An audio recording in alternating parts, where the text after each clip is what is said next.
on the Toros field.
Ladies and gentlemen, we apologize for our technical difficulties at this moment.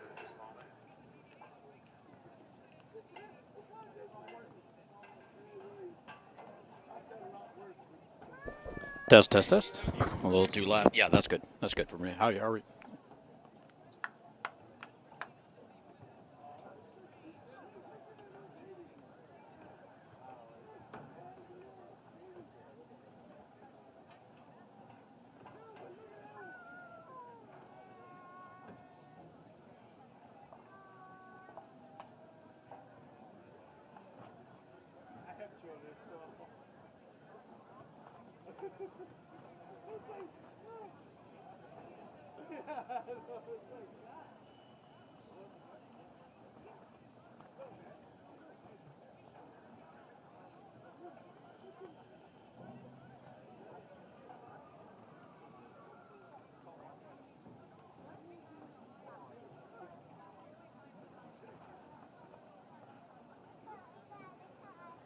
Ladies and gentlemen, please stand by. Our music is on the way.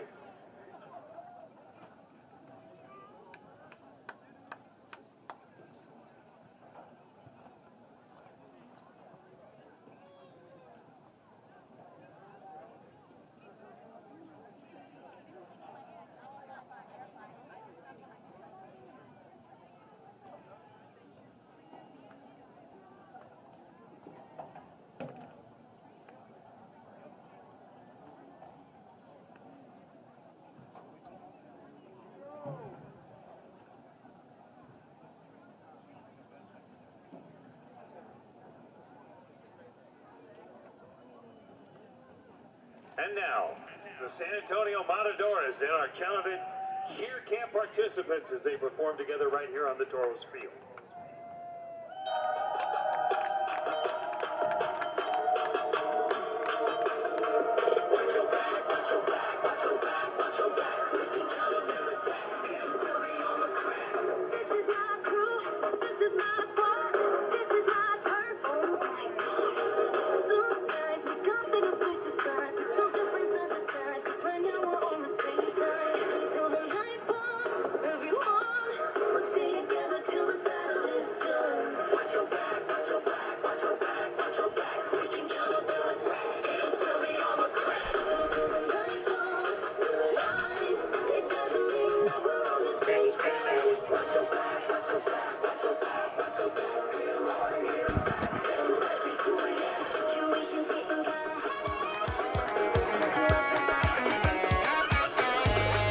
And good evening, everyone, and welcome live to Wheatley Heights Stadium here in San Antonio for Week 3 of the Continental Football League, where our San Antonio Toros are hosting Tall City Black Gold out of Midland, the pride of the Permian Basin, and the team expected to give the Toros the biggest challenge of the season so far.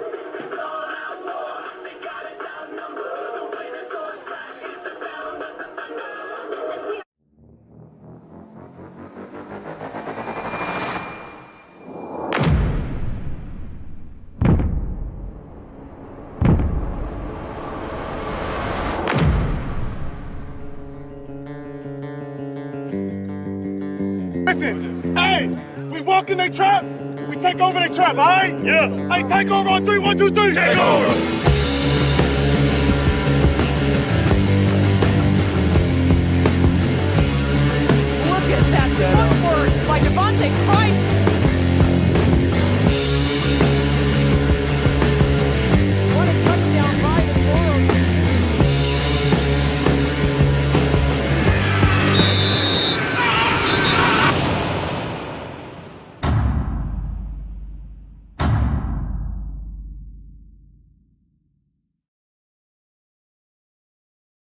The Toros have become the model franchise of this reboot of the Continental Football League, as we call it the People's League. They have opened their first season since the original championship franchise into play in 1974 as the team to beat. They've scored a total of 95 points while amassing 910 yards of total offense, 688 yards in the air, and another 220 yards on the ground. And if you think about this impressive, let's talk about the defense now that has yet to give up a single point in their first two games under the legendary Jerry Glanville, while holding opponents just 113 total yards.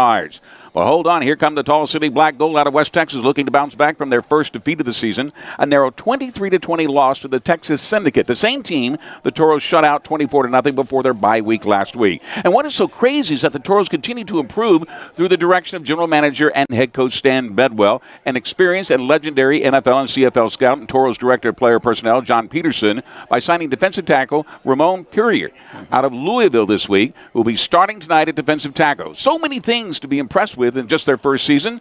This is Greg Simmons along with Ken Lucas. We're bringing you tonight's broadcast live on YouTube through United Football Media and our talented crew from Texas Sports Productions. And Ken, what are you expecting to see tonight? Yeah, you hit on it perfect. We're talking about two-game Toros. You were talking about heavy on the pass, and then, of course, their shutdown defense. We're talking two games here, folks. That's it. And we're talking a grand total of 910 yards, just south of 1,000 yards in two games. That ought to tell you how powerful and scoring that offense is. But let's not overlook that defense that Coach Jerry Glanville has really coached up, shutting out two teams back-to-back on their zeros right there. They're looking to do that tonight. And, hey, let's not forget about special teams, Greg. Games like this where you've got good competition back and forth between both teams, special teams can become a major factor. We might see that tonight, but I expect to see the Toros to put that ball all over the place because they love spreading the ball around. They love getting it to the end zone. And as you can see, the San Antonio Toros have just been introduced. The stage is set for Game 3 of the Continental Football League between the visiting Tall City Black Gold and the San Antonio Toros. When we come back, we'll have your starting lineups and the coin toss before kickoff. This is San Antonio Toros football live on United Football Media. Your commercial roof doesn't need replacing, it needs Parker Spray. We restore roofs with seamless poly coating designed to seal, protect, and last. Backed by over 20 years of hands-on experience, we deliver precision, durability, and dependable results every time. Serving San Antonio and surrounding communities? Call Parker Spray today at 210-18.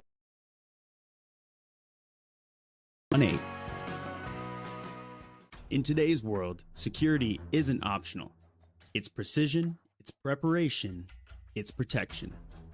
Primus Consulting Group delivers world-class security solutions across Texas and around the globe.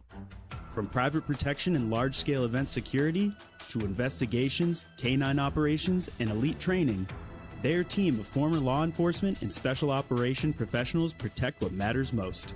Because when safety is on the line, experience makes the difference. Primus Consulting Group, proud sponsor of your San Antonio Toros. The San Antonio Toros and South Texas Spine and Surgical Hospital and Outpatient Center are teaming up for San Antonio. We're proud to support our community with expert, exceptional care in spine, orthopedics, pain management, and cardiac services. And this June, we're growing even stronger with a new service line and added support through our new physician practice, South Texas Surgical and Specialty Group. It's all part of our commitment to deliver championship-level care right here at home.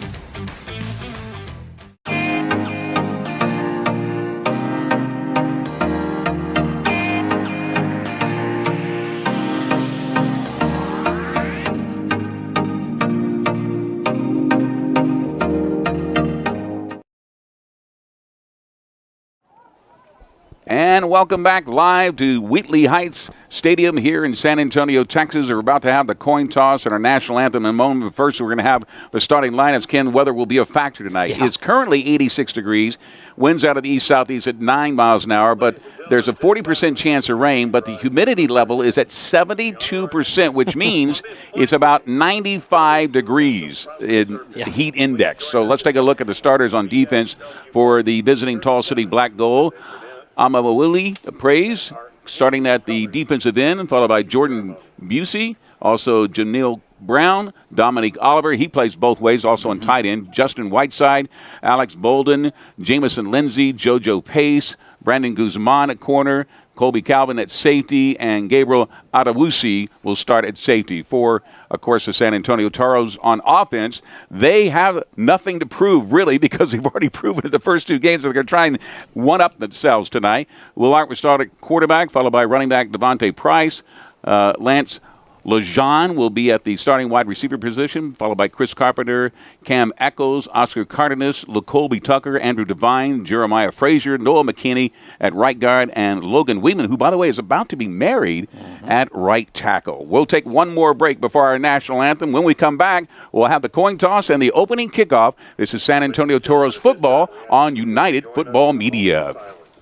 In support of the Midland community.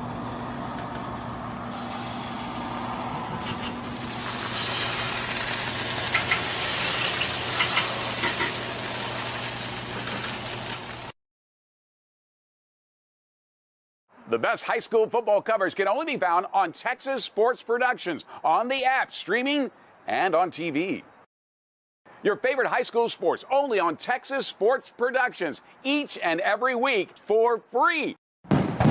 San Antonio, it's time to light up the night with Bangers Fireworks. From backyard fun to sky-filling finales, Bangers has the biggest selection at the best prices. We're proud partners of the San Antonio Toros. Visit us at any of these 4 locations. Bangers Fireworks. Best fireworks at the best prices. I'm Stan Bedwell, head coach of the San Antonio Toros. As you can imagine, things concussion, even happening in real time. But what you might not see is what happens behind the scenes. I send all my players to complete care because I know that they will be seen immediately, they will be diagnosed properly, and they'll be treated quickly so that we can get them back on the field fast. We look forward to an amazing season. We hope you come out and catch all the action. And if you have a little too much action for yourself, go to complete care.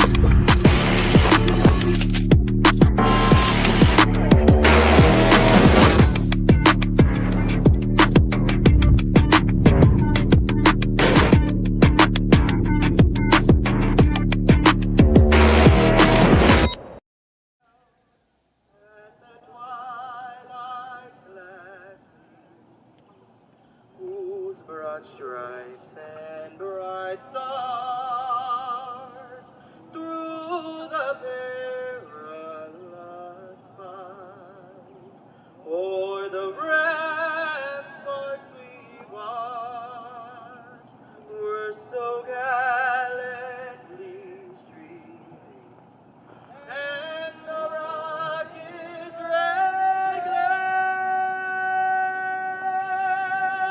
the bombs bursting in air,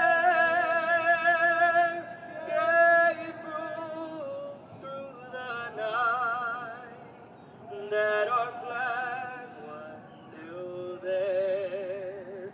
Oh, say does that star-spangled banner yet wave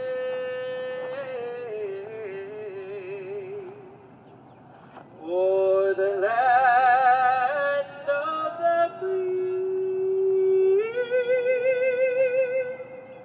and the home of the brave.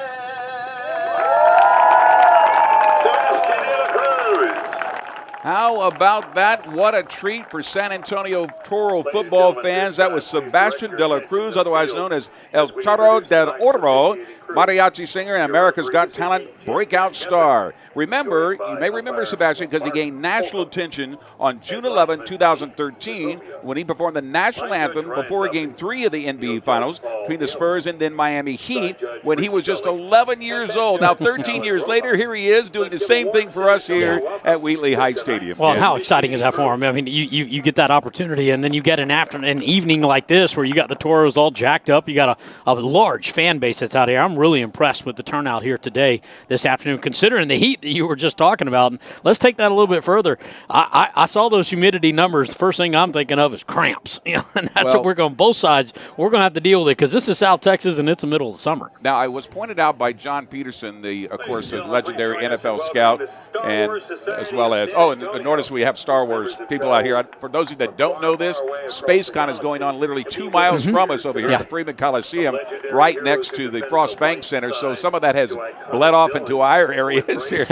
So they're part of the coin toss tonight to, I guess, the magic of Star Wars and SpaceCon in San Antonio. Well, and you saw where they were just focusing on quarterback Will Arndt, number 8. You know, his completion percentage and just his performance in these 2 games, impressive. That's number 8. You see him going out as one of the captains for the Toros tonight alongside number 52 and 54. I like to see that. You got 52, that's Cade Collenbach.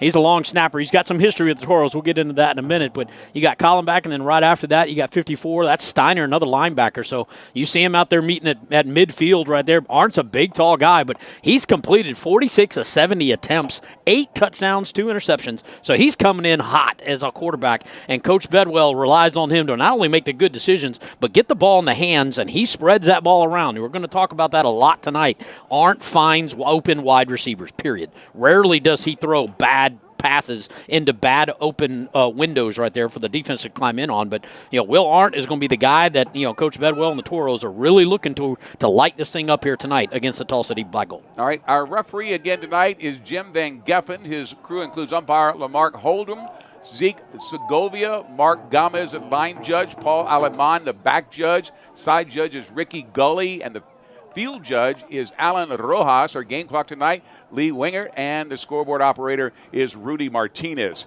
And that said, the coin toss has just been completed. The Toros won the toss. They elected to defer until the second half. So that means tonight the kicking team to open this game will be the Toros, and the receiving team will be the Tall City Black Gold. Looking forward to how this starts off with their offense on the field first, and testing the defense that, as we pointed out, just gotten better tonight. Yeah, and they just get better. They started out hot as anything, 71-0. That's a lot to talk about on the defensive side. And then you follow that up with another shutout, 24-0 against the Texas Syndicate. So their defense is running hot, and I did not expect anything different from a defense that's coached by Coach Glanville. He brings years and years of professional NFL experience at the head coach, at the assistant coach, at the every level at the NFL. So his experience has really shown in the last 2 games, not just because of the blanks there, Greg. What I'm talking about, they're fundamentally sound on defense, and that's going to be a big challenge for the Tall City the Black Gold here tonight against the Toros. How do you stop that aerial attack where you've got Arndt passing the ball for over 8+ receivers out there, or 10+ receivers out there in open space? And when you break it down, Ken, you look at the numbers here the defense has produced. They've held the passing game in the first 2 games to just 45 yards. They held the rushing game to just 20 yards on 10 attempts. That's a crazy number. They've also had 2 sacks and 3 tackles for a loss in the first 2 games. Now, as we huddle up and get ready to see who's going to receive the ball for Tall City, we know the kicker for the San Antonio Toros is Kenneth Almendarez, and he's, of course, the Lou Groza Award winner for being the top collegiate kicker in all of football in his senior season. He did such a great job.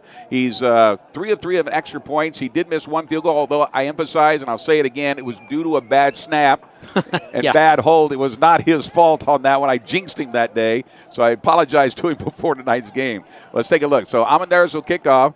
Back to deep to receive is number 2 and number 3 for Tall City. And that, of course, will be Josh King Bradley, who also doubles as a running back, and Caleb Jolivet. And there's the kick. Is going to the left side into the end zone, and he'll bring it out from deep in the end zone. That is Jolivet, who goes around, gets a little yardage before he's brought down as he crosses the 20, gets up to the 22-yard line, and that's where our first play of the game will take place. Well, and this is exactly what you wanted to see from the Toros, for them to get a pin back on the side, and that starts off with that kick there, Greg, and that was a beautiful kick into the end zone. Toros defense is going to have to light this thing up, because I can tell you right now, the Tall City Black Gold, they're going to really challenge this defense, and I tell you where I see their success is going to be on the ground. We haven't seen a lot of success against the Toros on the ground. The Tall City Black Gold just might test that a lot tonight. Well, they're going to start with Josh King Bradley in the backfield tonight instead of who they plan, and at quarterback is Chris Barrett, number 10. First play from scrimmage, the handoff goes, the penetration is quick, and the stop could be even a tackle for a loss. I don't know if he got back to the 22. I don't think so either. And you talk about that defensive line standing up. You got Miles McCaney, you got Raymond Purrier, you got Rios, Salahuddin. Those guys launch off the defense. You see right there, run right down the line. Zero progress at all by the Tall City Black Gold. And that's what you want to see on that interior defensive line. Win the battle up front against the offensive line. All right, he did get back to the original line of scrimmage, which is now marked to the 23-yard line. He's got wide receivers and slots on both sides of the play. Let's see how he goes. Looks like he's showing pass to start with. We'll see if he goes to the air for the very first time as he looks both sides. There is no play clock available tonight. That's being kept on the field. And the pass is off the intended receiver, and it is intercepted. Intercepted at the 42-yard line. Bringing it back, cutting back to his inside is Zaytique McGee. Not bad at all to start off with. It is a 20-yard return off the interception at the 42-yard line, and all of a sudden the tables have turned, and right now the Toros are looking to score first. Beautiful. Johnny on the spot by number 4 right there. You see him, McGee, not only get a perfect little tip-up ball right there, but it all started in that man-to-man coverage on the top side by that cornerback for the Toros, making a good play on the ball, popping it up in the air. Now you got the Toros offense out on the field. You know, that's Barrett's 4th interception, although I can't really give that one to him. That was off the hands of the intended wide receiver. But that's already his 4th interception of the season. Will Arndt is the man in the backfield. Also he has 2 tails. Devontae Price will take the handoff, cutting his way in and outside and down maybe to the 15-yard line. Let's see if they mark it short of that, maybe the 16. Yeah, and that's what I like to see. Start off with something that's going to be a high percentage. Get it into the hands of the guys that's the playmaker. And 24, Devontae Price, 6'2", 215 running back for the Toros. He brings power and he brings speed. And they were trying to test in between the guards there. So I think they saw something on that defensive line. They look right on that inside, the AB gap right on either side of the center. Watch for a lot of runs in that area. Slot left, slot right. They're at the 17-yard line. Here comes the snap. He's looking immediately. It's going to be a timing play into the end zone. Got a hand on it, but couldn't quite bring it in is Cam Eccles. Eccles just did a one hand. That's just a fade route to the corner off of that. Matter of fact, Arndt had that ball up in the air. You see the replay right here. Watch that ball. It gets out in the air. Eccles isn't even looking yet. And by the time he gets a head around, he almost did a one-hander right in the end zone. Look at that, folks. Good footwork right there. Just a little off by Arndt for the reception. Again, slot left and right for Arndt. One man in the backfield with him. Snap count, they jump. He's going to put it up anyway. Could be a free play into the end zone. In and out of the arms again. That time was intended for Chris Carpenter. This is what I was talking about with Arndt. He loves to spread the ball around. They're going to get a flag off of this. They get the defense offside. That's the snap count to Arndt. And then he saw it. If you're going to have pressure come off the left side, throw it left side. See pressure, throw pressure. Trying to find number 5 in the end zone. Almost a good jump ball right there for the Toros. All right, they're going to mark it off. That'll be 5 yards toward the end zone. Or half the distance to the goal. Let me correct that because it's inside the 20. So they'll mark the ball now at the, looks like the 12-yard line from our vantage point.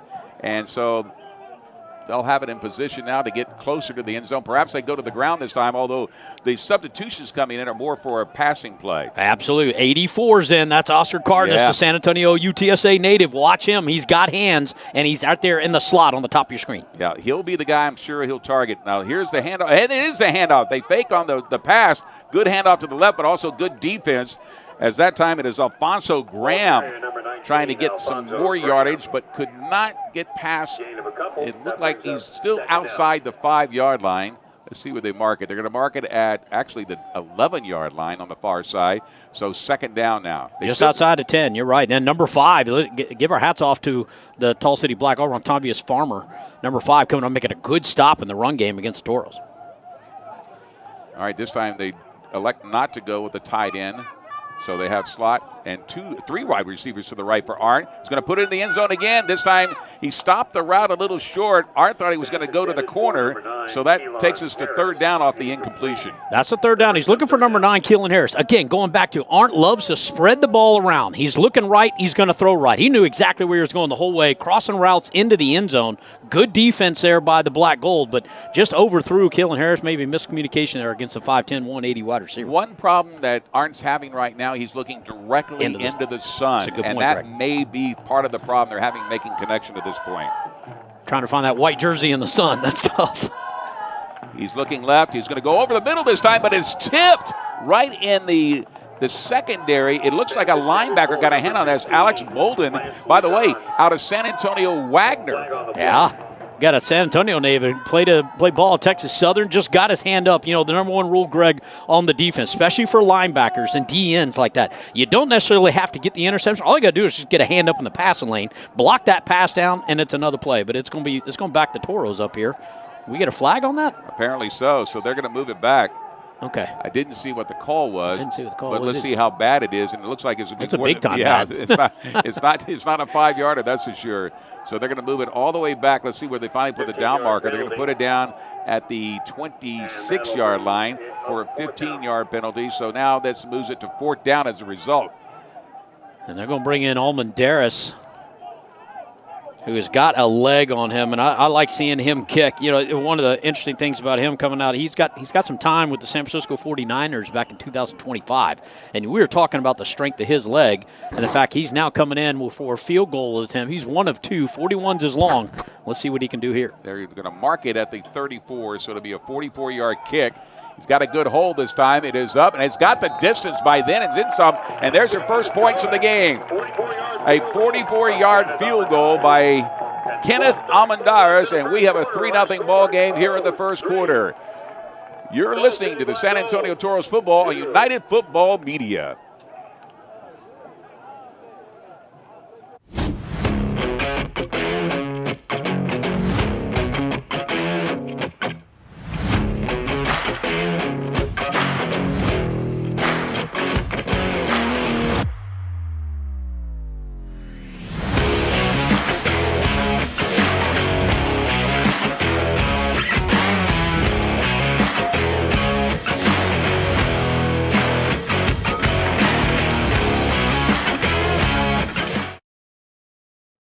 Your commercial roof doesn't need replacing, it needs Parker Spray. We restore roofs with seamless poly coating designed to seal, protect, and last. Backed by over 20 years of hands-on experience, we deliver precision, durability, and dependable results every time. Serving San Antonio and surrounding communities? Call Parker Spray today at 210-639-3418. In today's world, security isn't optional. It's precision, it's preparation, it's protection. Primus Consulting Group delivers world-class security solutions across Texas and around the globe.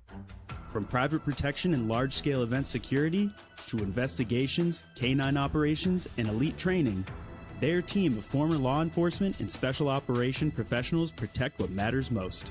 Because when safety is on the line, experience makes the difference. Primus Consulting Group, proud sponsor of your San Antonio Toros. Welcome back to Wheatley Heights Stadium, where the leg of Kenneth Almendares has given the Toros their first lead of the game, 3-0 off a 44-yard field goal, Ken. Yeah, that is exactly what you wanted to see from the Toros. One, they were able to move the ball. They got a great field position off that interception. And then with the leg of Almendares, they draw blood first. Here comes the kick. It is into the arms and bobbled for a moment by Rontavious Farmer, who balls it back in. Sometimes that delay works in your favor, but not much this time. He gets past the 20-yard line before he's brought down at about the 23 before they mark it. Yeah, and that's where their offense is going to come back out. And this is where the big test for the Black Gold is going to be, is how do you respond to the Toro score? You knew they were going to come in. You knew they were going to score. How do you respond to that? And this is what we're about to see here. And for the Black Gold, I say they're going to have to really challenge the outside perimeter. They tested that inside on that first series without a lot of success at all. I say they get out in space, get their quarterback some time, find open receiver, or even just a little sprint pass. Something to the perimeter on the Toros. Looks like we got a flag down. Already. Well, they were marking it at the 24-yard line. And now before the ball is even snapped, they're going to mark it off. It could be an illegal substitution. Substitution, that's right. They're going back up. So they're going to back them up because the ball is outside the 20. They'll back them up 5 yards, so they'll have to start now from the, see if they mark it where they should mark. It should be the 19, and that's where it will be. So it'll be first down and 10 from the 19 off the substitution penalty.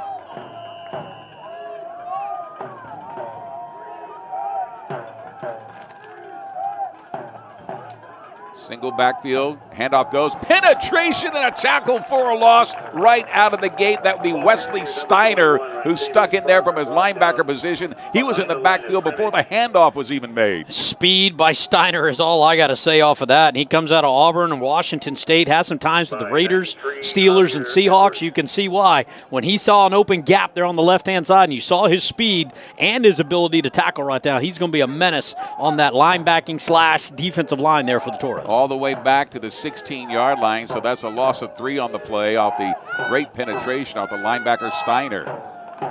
Let's see if they try and go to the air this time. They tested the rush.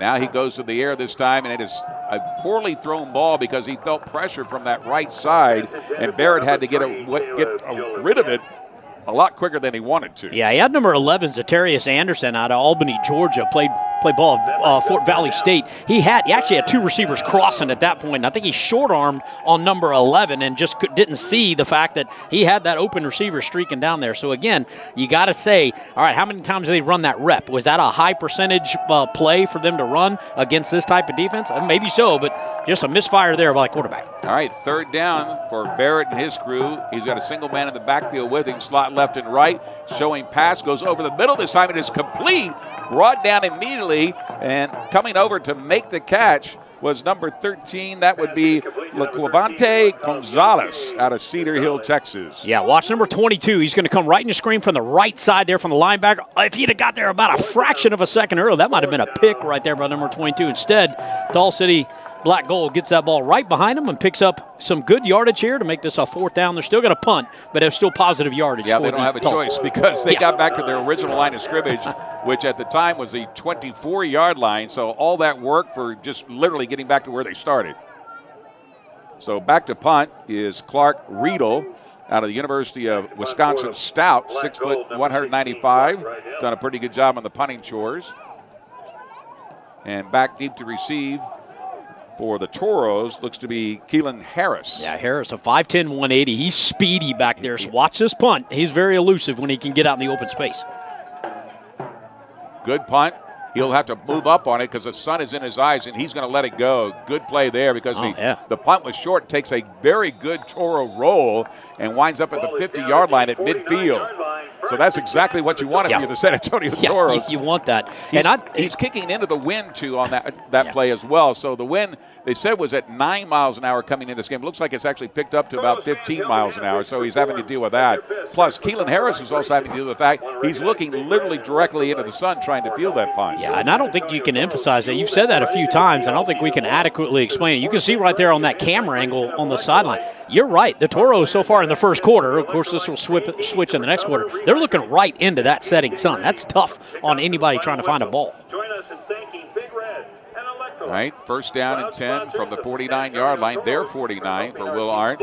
Got a single man in the backfield going over the middle. A little low on the throw. Was looking for Harris that time. Couldn't make the connection. Harris on the crossing right at about the 45-yard line. That you're not going to see that very often with Arndt doing an incomplete pass, especially right over the middle like that. He comes from the top side of your screen. Look at him wide open. Good defensive reaction. Just a little low on the throw by Arndt. If he'd have had that up around his shoulder pads and hit him in stride, that could have been a first down. I tell you, I think we're going to have this sun problem until obviously it sets because it literally is they're looking directly in this first quarter for the Toros, and they're going to have to deal with this for another 10 minutes and 27 seconds. Wide receiver right and slot left. Oh, a shovel pass in the inside to Devontae Bryce, and he is dropped almost immediately. Could be for a loss for 2 yards.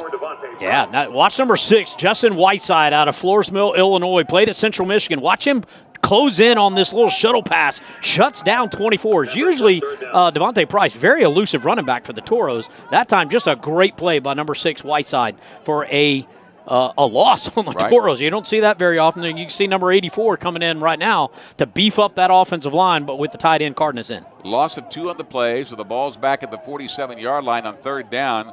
Art will have help in the backfield with 2, and then he has a wide receiver left, a tight end to the right, and a wide out to the right as well.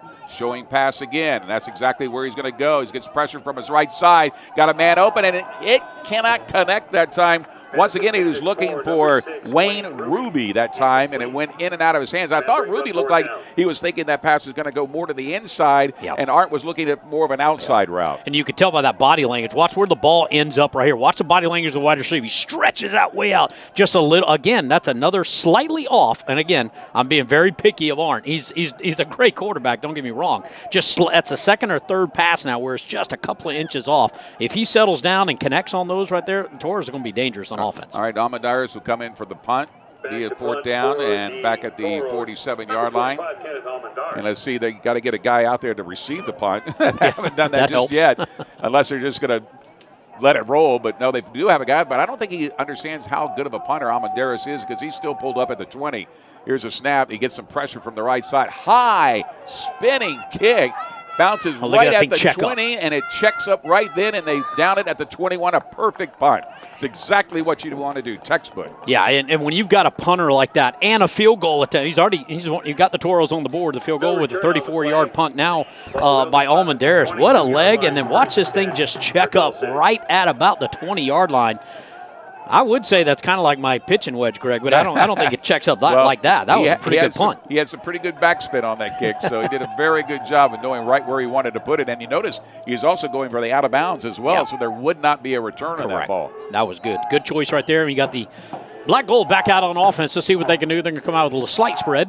And the ball is marked at the 22-yard line. 1st down and goal for Barrett, who has help on the backfield. He's got a man in motion slipping into that slot position. He rolls out. That's the guy he wants, but he overthrows him in the process. He's looking for Caleb Jolivet, and in the process, he overthrew him. Yeah, the 5'8", 170 receiver for the Black Gold right there. Outside on the perimeter, I kind of like to call just quick, fast, little 2-second, maybe a 2-3 step drop by the quarterback. Get the ball out. That nullifies that defensive rush or a linebacker blitz for that matter. And I like the fact that the Black Gold are trying to get to the outside right here and test the Toros on the boundary. And Jolivet is their leading wide receiver, by the way, with 5 catches for 53 yards. Let's see if he tries to go to him again.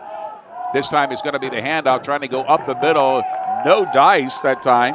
That is number 21 inserted in that, Rontavious Farmer, who's wearing number 21 instead of 5 tonight. So that gives you an idea. They've changed some numbers on us, and nonetheless, we tracked it down. He did. And number 25, you see him just close from that linebacker position. That's Durand Hill, 6 foot 210. Good size guy on the outside perimeter, and he showed his wheels and his moxie to get in there, drop that shoulder, and make a big time play for the Toros. 3rd down at the 22-yard line for Tall City Black Gold. Pride of the Permian Basin is their nickname. He's checking out all of his availability now as Barrett. Takes a while for the snap. He looks right for his intended receiver. Way overthrows. That was a total misread on the play because that time Elijah Roundtree thought he was going to go to the inside, and Barrett thought he was going for a little route down the sideline, and it didn't happen. Well, he probably felt a little bit of the Toros breathing down his neck off of that. He felt a little pressure on the quarterback. We do have a flag, and I think that's going to be a 1st down for the Tall City Black Gold. But, yeah, that was a heck of a rush by the Toros, maybe a little too aggressive, and that's how they got the flag. Get a heck of a break if that's roughing the quarterback, so that is a 15-yard personal foul penalty. It gives them an automatic 1st down, and the ball is going to be placed at the 37-yard line now. So capitalize on this positivity. You know, you got some positive yards. You're getting creeping up closer. Got to capitalize on this by the Black City Gold. And they haven't scored a touchdown against you yet. So here comes Barrett again, trying to go over the middle. He does. This time he makes the connection, and that is Elijah Roundtree, his wide receiver, 6'3", 198 pounds, out of Mayville State. Watch this quick release again. That was a 1-step drop. Plant that foot. Try to find number 12 out in the open field. They do on a quick little skinny slant right there. Number 1 coming up. That's Chester Kimbrough on that nice defensive stand there. He switched numbers. He's a 6 foot 185 defender over there for the Toros. Now he's number 1, so you got to live up to that height. All right, 42-yard line is where the ball is marked. So it'll be 2nd down and a long 5. Barrett has slot right and left this time, so showing pass. Long snap count. Remember, we do not have a play clock here. It's being kept on the field.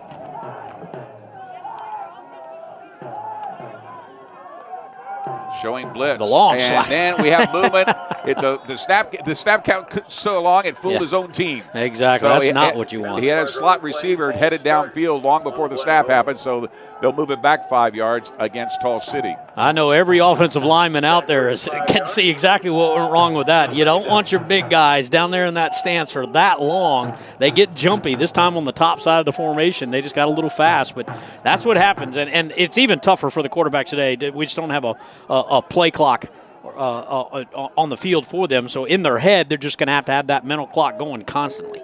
So it moves it back to 2nd down and 10, now at the 37-yard line. See if they go for the air again. I think they will because that's what they're showing, slot right and left this time. Single man backfield, and they show rush. And the Toros do not bite at all. He'll gain a couple of yards, but not before he's brought down. Number 21, Rontavious Farmer that time. You got Farmer in on that. You got number 91, Thomas Ibram, 6'3", 255 off that left edge. See him just come off that block on 77. And then you got Ibram just who wraps him back up, coming off that line, scrapes right down, makes a good stop on the backfield. Well, I tell you, these Toros have got their ears pinned back against the Black Gold. 3rd and 7 now for Barrett and crew for Tall City Black Gold. Long snap count again. He's looking left. He gets pressure from every place, and he's going to go down for the first sack of the ball game. And guess who? We've already called his name one time here tonight. Let's do it again. Wesley Steiner, number 54, linebacker, 6'1", 240. Just getting on that. But I tell you, look at the interior. Watch that nose guard and center. Balling right there on the right side of your screen. Folks, that is some battling going on in the trenches of the O-line, D-line. And then you get a nice sack by number 54 for a big-time loss against the Black Gold. Moves it all the way back to the 33, so they'll bring on their punter, Clark Riedel, to kick the ball, and you'll never guess who's in the back ready to receive it, Keelan Harris. The speeder. And again, looking right into that sun. It's going to be hard to see it when it comes to him, so he'll be very conservative about how he approaches the ball. Absolutely. If anything's in front of you, let it bounce. Anything behind you, maybe let that go. Depends on how he's standing about the 20-yard line. That's kind of the dead man zone, but I don't think they got a leg to get all the way back there, so he's going to have to come up if he can find it. Yeah, he's playing prevent in this case. He doesn't want the ball to get by him. So here's the snap. The kick is a good one off that right foot. It's nice spiral tight. It hits, and then it's going to take a Toro bounce again all the way back to the 40 before somebody finally gets a hand on it. Maybe they down it inside the 40. But again, that takes another Toro bounce. Yeah, Johnny on the spot, number 17 for Tall City. That's Damani Jaye out of Lagos, Nigeria. He played at UT Permian Basin. He comes up on and finally got on the ball. It's still a live ball, folks. Even after a 27-yard punt, it's still a live ball. All right, we'll take a break. This is San Antonio Toros football on United Football Media. Don't want that old car but don't know what to do? Call Pick and Pull and turn that old car into cash. We buy more because we pay more, running or not, and we'll pick it up free. Pick and Pull has the largest inventory in South Texas with over 4,500 parts cars, so we need to buy. Go to pickandpullsa.com for more details. Pick and Pull. We buy more because we pay more. More to pick, less pull for your budget. Now that's Pick and Pull.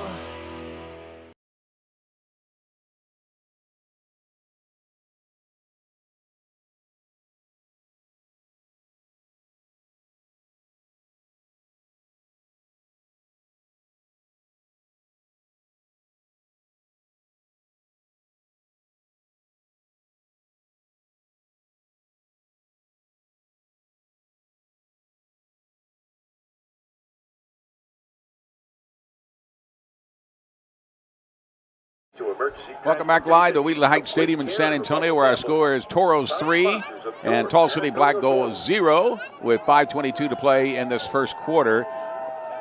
And it's now Toros football after the punt, and they'll pick it up with a first down at the 39-yard line. Their own 39 going again directly into that sun. Snap, they're going to go to the handoff. In the backfield, getting a nice move coming out of there, and got some room to run is Andrew Henry. And Henry coming out of nowhere that time and uses that speed to clock it all the way down inside the 30. Think they're going to mark it even inside the 25. We'll see where they put the ball down, but what a gain for the San Antonio Toros. Way on the outside. He's already got 6 carries, 72 yards coming into the game right here. Tackling a whole bunch more, 30 more for him off of that. So he's now crossed the 100-yard marker on the year. But do you see that speed to the outside? That's going to be challenging for the Tall City Black Gold, is keeping up with the speed of the Toros to the outside. First down at the 32-yard line. Arndt will go to the air this time, and guess who he's got again? You got it this time. He liked Henry so much, he goes to him in the air this time, and he turns that into something as well. Yeah, popped his helmet off. Yep. That's a good hit right there, but watch Arndt on a rope to the outside. A little bit on the inside for number 2 to have to spin around, but you got Andrew Henry. You look at him, and then the helmet comes off with that nice hit by the Tall City off of that, but not after a good yardage pickup. Fantastic yardage pickup by the Toros. He's a dual threat because he starts actually as a backup to the slot receiver on the left side, but they also use him as a running back. And in that case, he also has 6 carries, as you mentioned, for 72 yards, 5 receptions for 86. So that's that dual threat that they like to use him on. He's had a touchdown in the air. He would like to get one on the ground. Arndt again, this time he won't fake the handoff. He gives it, and lowering his head, crashing into the intended tackler, Alfonso Graham, who gained some extra yards by just using his noggin. Yeah, Graham, I tell you want to see somebody who drops their helmet? This is how you play running back. Wait for that quarterback and then get those pads lower than the defender. Put a pop right on him. Graham showing he's got some moxie. He's got 11 carries. He's got 11 carries on the year. He is one heck of a baller in the backfield for the Toros and a hard hitter, as we just saw right there. So it makes it 3rd down and 1 now for Arndt and the Toros. He has double help in the backfield. He's got a wide receiver right and left and slot right with a tight end. And he goes again this time. He likes that combination with Andrew Henry. Absolutely. See if he can make something happen. It looks like he's picked up enough for the first down. Battled his way for the first down off of this, but yeah, Greg, as you just pointed out, watch this right here. Just trying to find any crease at all. He's a small back coming out of that backfield, but that makes it tougher for Tall City because they can't find him over those big offensive linemen until he gets to that level. And again, Henry, another one where the helmet came off. And that makes it a first down at the 20-yard line. You talk about big offensive linemen. How about Colby Tucker playing that left tackle position? 6'9", 330 pounds. Good Lord. All right, again, he fakes the handoff this time, goes to the outside. Now, misread on that one again. LeJean thought he was going to go to the inside. That's where he made his cut. Arndt thought he was going to go to the outside, so it falls incomplete. Yeah, the single coverage on the bottom of your screen aren't looking there the whole way. Nice tight spiral off of that, but you're right. I think he was waiting for 15 to get a little bit further on the inside with a little bit more aggressiveness to the inside, and that's where Arndt wanted him. You know, not for nothing, but they are coming off a bye week, and oftentimes that really helps or doesn't help your timing on things because you've been playing 2 games pretty quick between each other. Then you have a bye week, so sometimes it takes a little while to get that timing going. Well, right now, it's okay. Up 3-0. I wouldn't panic at this point. You still got some good passes. Arndt finds his man. Great screen that time set, and that's going to be a touchdown. He gets into the end zone, and it is. That was Zartavius Anderson, the wide receiver, who turned that into 6 real quick on him cutting back to the inside for the touchdown. You see this right here, just an open wide receiver, just found him perfectly. Again, that's that laser technique that Arndt can do. Not only can he get the ball there quick and get it through traffic, but he made that decision in such a quick time frame right there. The defense could not respond off of that. That is a heck of a drive by the Toros. 6 plays, 61 yards, using up 3 minutes and 8 seconds. That was just an incredible drive by the Toros. Incredible right there. And finding, again, Arndt spreading the ball around, that makes it tough on defenses. You can't key on one guy because you got 6 other options that Arndt's looking for. And thank you for the correction, Mark. That's Cam Echols that made that touchdown, even though on the roster is listed the other way. But Echols is the one he made that grab, and the extra point is good, and we're going to take a break.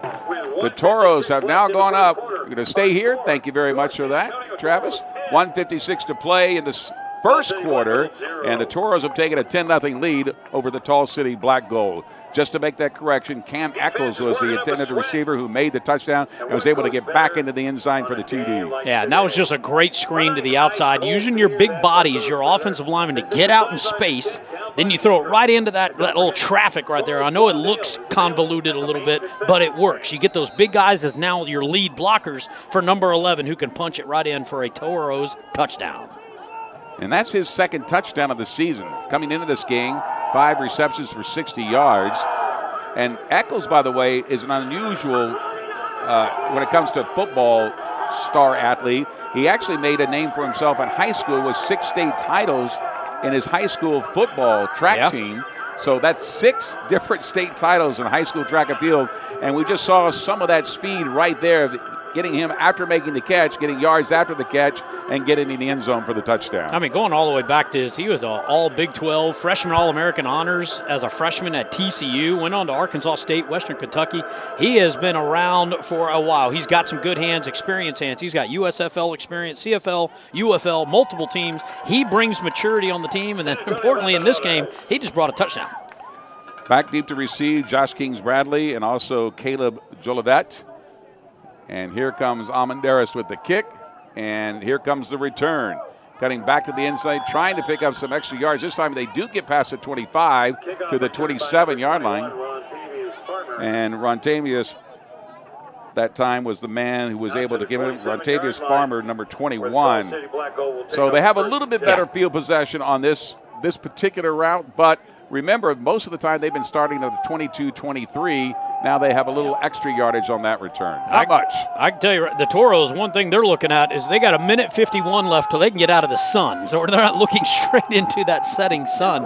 That could be a factor for the Toros, but they're going to see what kind of defense they can do. They got 1:51 left to play here before the end of the quarter. Back to pass is Barrett again. He's got a man. That is stripped away. If that's ruled a catch, that's a fumble now. It's being returned. How far can he bring it back? All the way down to the 10-yard line. And look at number 20, the San Antonio Toros. That is Rontarian Johnson, who's able to pick up that ball after the hit and bring it back. Oh, wow. What an absolute ball play right there. Great job on the top side. Man-to-man coverage, came over the inside shoulder, popped that ball out, and that caused the fumble. At first, I was just thinking it was an incomplete pass, but he did make a couple of football moves. That's the term, I guess. One or two steps that he took, and that made it the fumble. And then he pick it up, and the Toros are in great scoring position. There is a discussion on the field between the officials right now, and it looks like there might have been a flag on the play. We'll see what the call is. Is our lead referee dead ball foul, personal foul. It's got to be against the Toros. Wow. So if it's a dead ball foul, they'll mark it off for where the foul occurred and bring it back. But the turnover still stands. Our referee, Jim Van Geffen, our umpire, Lamarck Holcomb, our head linesman, Zeke Segovia, line judge Mark Gomez, our back judge, Paul Alaman, side judge, Ricky Gully, and our field judge tonight is Alan Rojas. Yeah, great job for number 20, just being Johnny on the spot. You play to the whistle. And he didn't hear the whistle, so he went with the fact that's going to be a fumble and then took it all the way back down the field. And the Toros are going to start the ball at the 25. Let's see what they can do into the sun here with 1:39 left. Yeah, they only have to deal with that for less than 2 minutes, so they're fine with that, Mark. If they can get in the end zone into the sun, it should be a snap the other way. Handoff goes to the second man through. That, of course, is Alfonso Graham, and he's able to get down close to the 20-yard line before they unstack him. Jeremiah Frazier, the 6'9", 322 D lineman or offensive lineman there for the Toros. He came in with a fantastic block there. You'll see him at the tail end of the offensive line there, number 78. Great job up front by the Toros offensive line. And Greg, I talk about this all the time. The fact every play always starts with that offensive line. It starts with the center, I get it. But if you don't have that blocking scheme set perfectly like that, you're going to have a quarterback who's running for his life back there. And so far, the Toros have been capitalizing up front. Second down for the 22, 2nd and 7 now for the Toros. Again, looking right in that sun. A little movement on the offensive line. No flags that I can see. Art feels pressure, so he dumps it off to his first check down, and that's to number 2 that time. And Andrew Henry again. Again, that's the versatility of Henry. He can run the football. It can also be used as a wide receiver, in that case, coming out of the backfield and being that option for Arndt. Well, and he was definitely the last option. Art was looking through his first progression, second, even third receiver before he checked it back down. But that shows you the maturity and poise that Art has back there in the pocket, that he didn't just take off and run when the first or second receiver was in. He's actually scanning the field. That's maturity right there, and that's how you command an offense. All right, 19-yard line, 3rd down and 4 for the Toros. Art looking to the right. He's got a man open, is intercepted right at the sideline, and he's bringing it back. Art is trying to cut him off, trying to prevent the touchdown. Finally run him out of bounds at about the 29-yard line. So Art was trying for that pass out there. And number 18. Brought down. Yeah, I think that was a heck of a pick there. As you were just pointing out, Art just into the sun, just threw it. I think he was a little late on the delivery, Greg, but he had number 8 squatting down on that man-to-man coverage to the top side. Out release by the wide receiver. Jamison Lindsay, number 8 for Tall City, comes in out of White House, Texas, played at Northwestern State, 5'11", 180. Johnny on the spot off of that one and got the pick for Tall City. All right, that takes us to the second quarter off the main turnover of the game so far for at least Tall City Black Gold. When we come back, the Toros are up 10-0. See you in just a minute.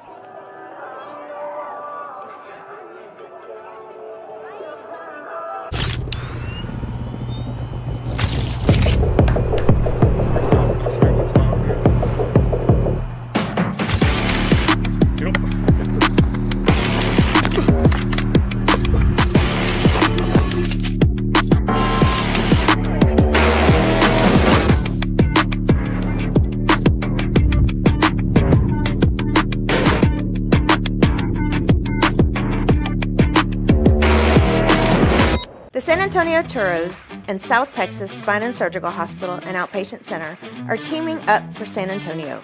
We're proud to support our community with expert, exceptional care in spine, orthopedics, pain management, and cardiac services.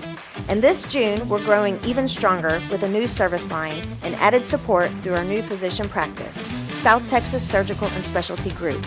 It's all part of our commitment to deliver championship-level care right here at home.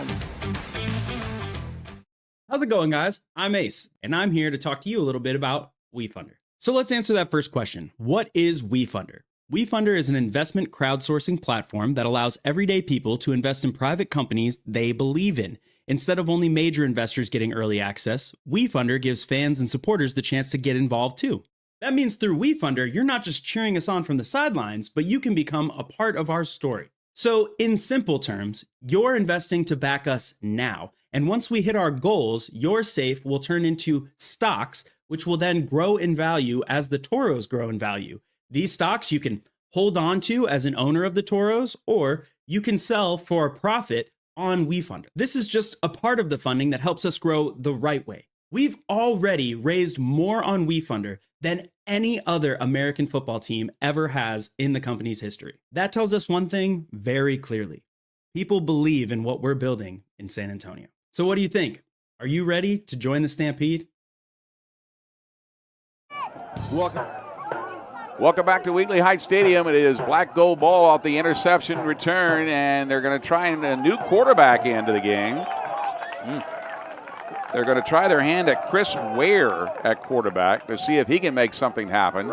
And now they're having to look into the sun as a result of what happened. I believe that played a role into what we just saw happen with the Toros turnover. Yeah, and that's a factor, and that's why I'm glad you brought it up very early on the broadcast, that is facing the setting South Texas sun. That's real tough, and the Toros have dealt with it for the entire first quarter. They're still up 10-0 off of that, but they are setting back and teeing off on the Tall City Gold, who's now facing into the sun. Yep, second, and now at the 34-yard line, they moved it all the way back. Handoff right at the middle, good running room. Number 2, Josh King Bradley that time. Yeah, great run by Bradley off of the backfield. Look at this right here, 37 for the Toros. Coming in on that play, that's Miles McCaney. He just kind of overshot on that defense and left that outside way open for the running back. That's easy picking. That's backyard ball right there. Good first down pickup by Tall City. Yep, just inside the 20-yard line, so they still have a chance to pick up another first down before perhaps the end zone. So looking for their first score of the game. And again, they've gone with backup quarterback Chris Ware now to try and see if they can get something going.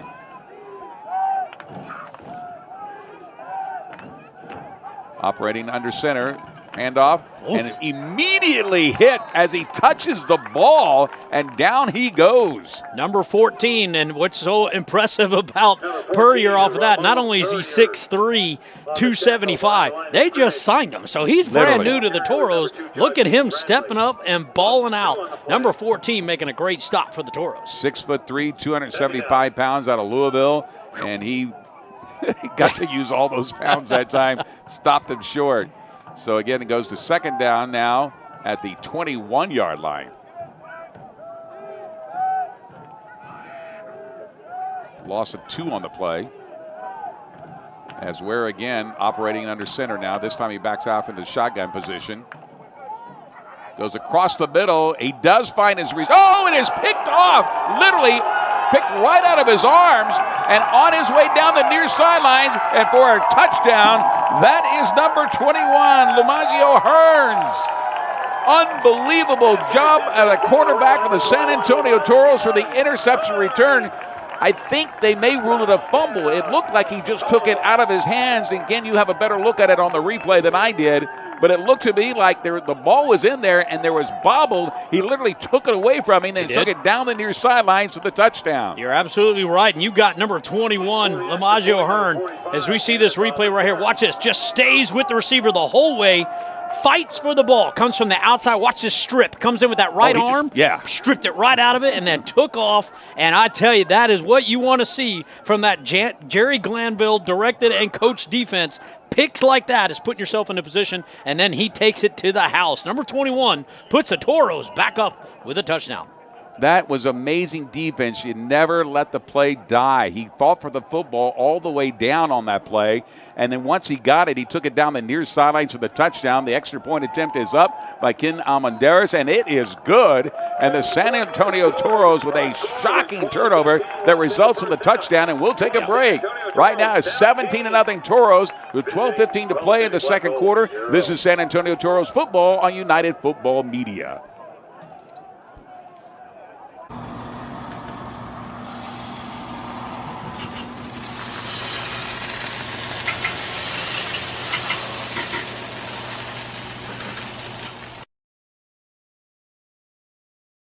The best high school football coverage can only be found on Texas Sports Productions, on the app, streaming, and on TV.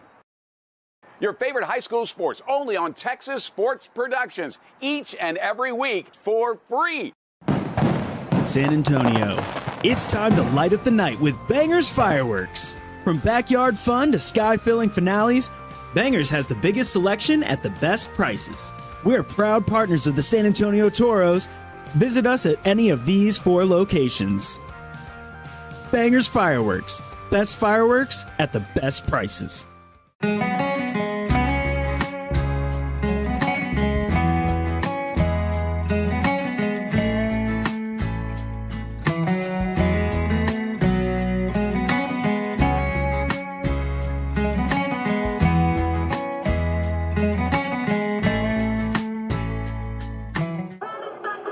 Welcome back to Wheatley Heights Stadium. There you see the Matadors performing on the sidelines of a great game so far with the San Antonio Toros up 17-0 to start the second quarter. 12:15 to play until halftime. And what a turnover by Lamagio Hearns to get it all the way down. We're guessing it's about a 72-yard return in that neighborhood. Yeah.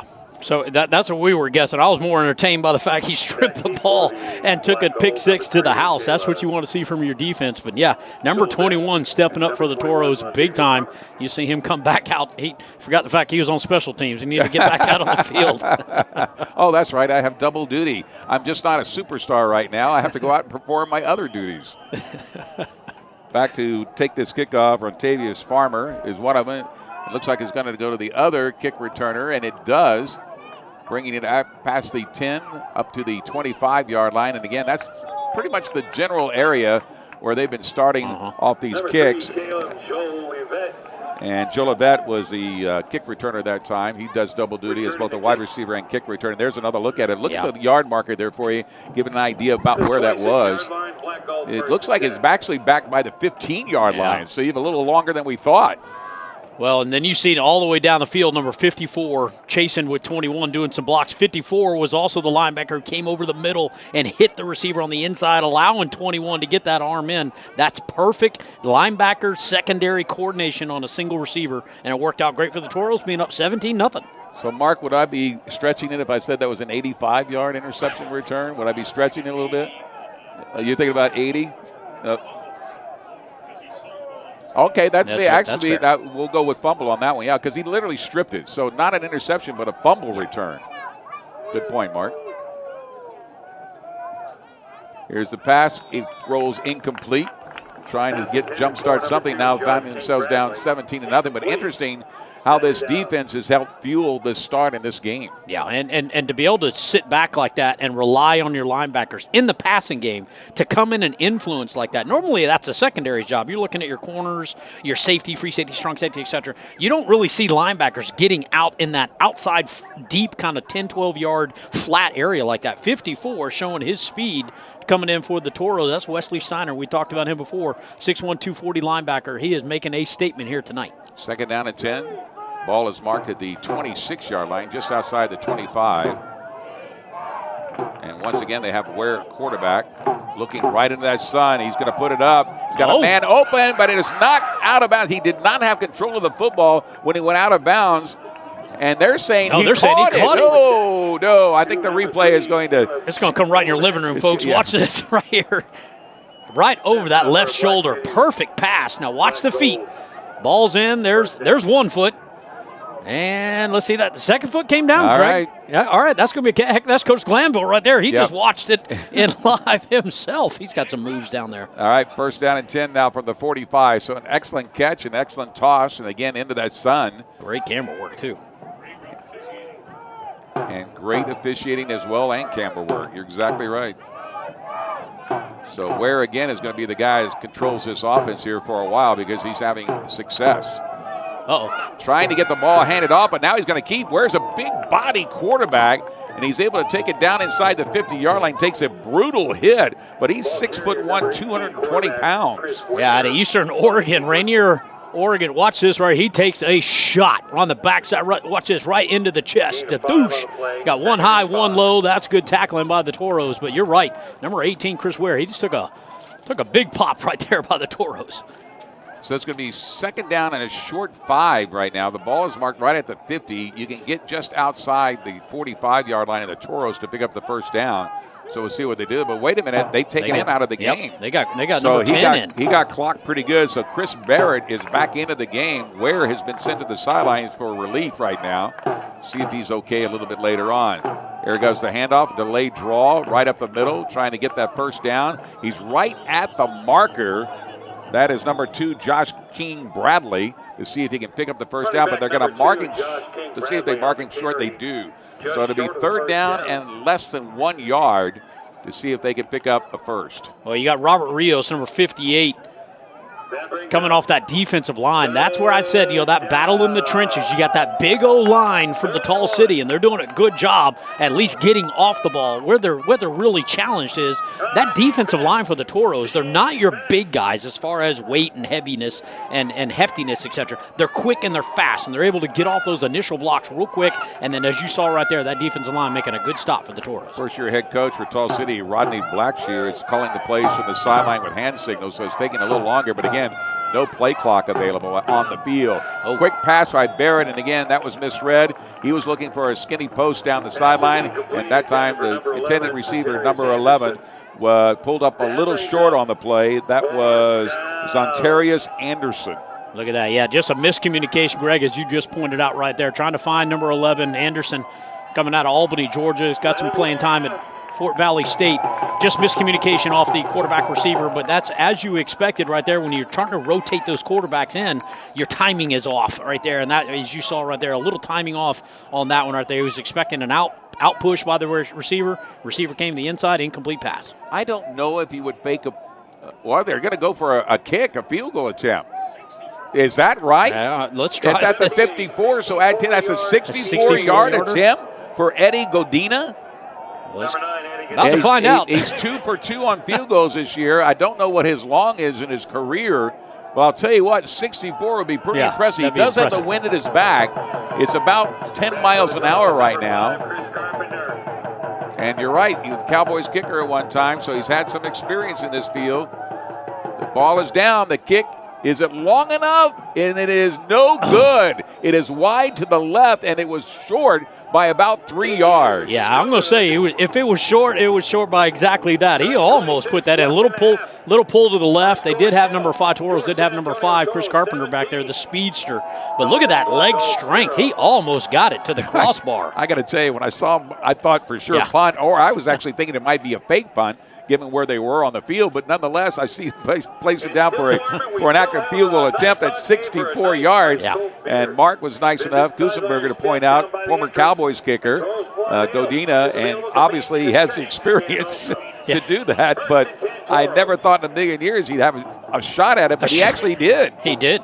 And I like that. And I tell you, for the Toros off of that, they got to capitalize now. Missed opportunity on the field goal. You had the Tall City pinned back. Will Arndt back out here at quarterback. He's going to go under center. He's at the 46-yard line, first down and 10. Makes a nice little handoff off to the left side.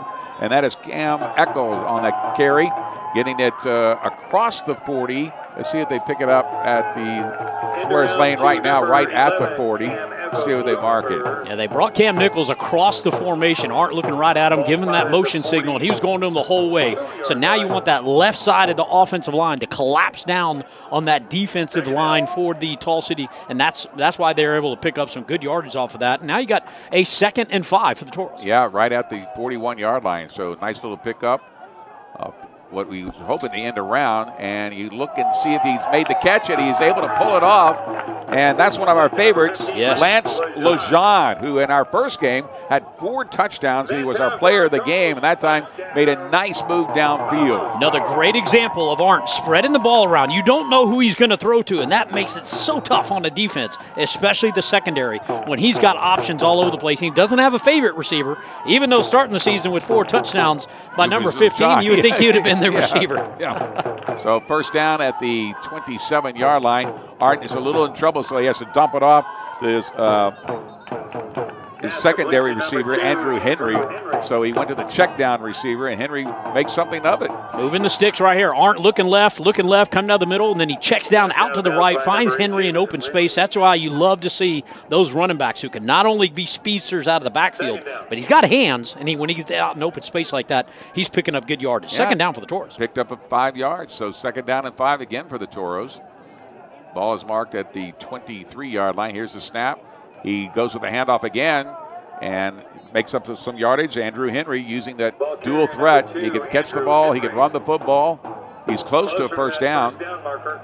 Watch the offensive line up front. Good blocking, sealing down, trying to crush everything to the inside. Let that running back see that back door light shining to where he can go off to the right side and find a Henry. He knows how to pace himself around that offensive line blocking, and that's why he's been successful so far. 3rd down and a long one for the Toros, and again they go, and Henry up the middle. Does he have a chance? And he is dragged down from behind, but not before he's able to pick up the first down for the Toros. Yeah, sometimes it's better to be lucky than good sometimes. Watch number 2. He gets right up the middle. Great blocking right there, and it was almost like a waist shoestring tackle by number 15 by Tall City, but the Toros are on the move. And more importantly, they're using clock right now as they're down just outside the 10-yard line at the 11. Arndt will be the man in the backfield. Number 19, Alfonso Graham, also back there with him. So he's showing pass. Graham is coming out of the backfield, but he goes, one-handed grab! One-handed grab by big number 9. That is, of course, Keelan Harris, who does such a great job for the Toros, and he almost had a touchdown off that one-handed grab. Keelan Harris, look at this, folks. ESPN moment right here. Climbs the ladder, one-hand arm grab off of that right there and picks up a little extra yardage. Going to make that a nice ball position for the Toros in scoring position, but not after a fantastic catch by number 9. Wow, Keelan. Now, they're showing 2nd down, but also they can pick up a first down, I think, with about a yard. So they don't have to settle for the touchdown, but that's exactly what they want. Snap. Once again, goes right to his man, Graham. Graham ducks his head to see if he's able to break the plane to the goal line. They say he does not. He is short of the end zone. but it may be enough for a first down. Looking and right. It is. They just given him the first down, so now it's 1st and goal from just outside the end zone at about the 1 yard line. That was a battle up front. As you see, number 52 just kind of closed the door on this Jordan Bussey out of San Antonio. Coming out of MVSU, but makes a great stop there for the against the Toros. But this is after a first down pickup by the Toros. They got a fresh set of downs here to score. Yep, and they're bringing in the big fellas as well. Tight end off to the right side. That, of course, is Oscar Cardenas. So watch him. He may be the intended receiver. And just look at the receiver core. You got 15, 9, 2, 84. You got weapons stars. all over the place for Arndt. All their stars, right? And they line up in a tight formation. They're going to Look at go this. drive in the middle with Arndt to see if he can score off the touchdown, and he does. Quarterback sneak right up the middle for Will Arndt, and the Toros are back on the scoreboard once again with 4:54 to play. That's that 6'4" body that you like as a quarterback, and it comes handy on the goal line. All he's got to do is jump in the air, reach across, and it's a touchdown for the quarterback, Will Arndt. So pushes the score up to 23-0. Now going for the extra point. Well, you see that replay right there. That just shows you the body of Arndt being able to climb the ladder, get up over that defensive line with his long frame, and you like to see that. Sometimes you don't like to see your quarterback do that because No. he could end up with some injuries, but Arndt's a big player. He's the tough guy. He is leading the Toros fantastically up 23-0 here. Extra point attempt is down. The kick is up, and it is good. So it's a now 24-0 lead with 4:34 left to play in the first half. The San Antonio Toros on top as they have been all night long. This is San Antonio Toros football on United Football Media.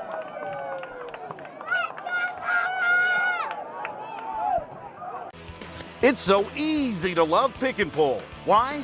How about the largest inventory in South Texas? How about the ease of finding your part with our interchange and real-time inventory search at pickandpullsa.com? How about an organized yard and maps to find your parts, plus a shuttle? At Pick and Pull, we make it easy to save money on the quality used auto parts you need at a price you can afford. More to pick, less pull for your budget. Now that's Pick and Pull.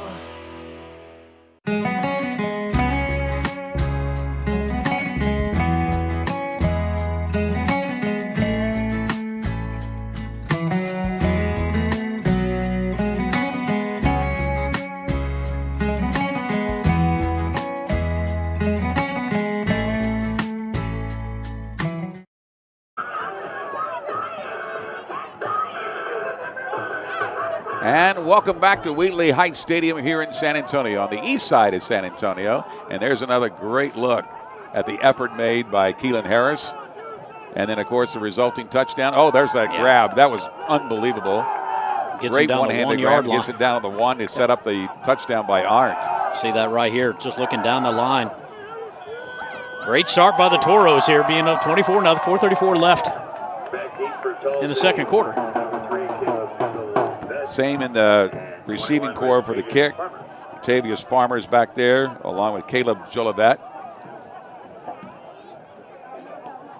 Well, that's what we're going to want to see. We're going to see that offense for the Toros coming back out. They've had a pretty good rest with that long offensive drive there by Will Arndt. 46 yards, 8 plays.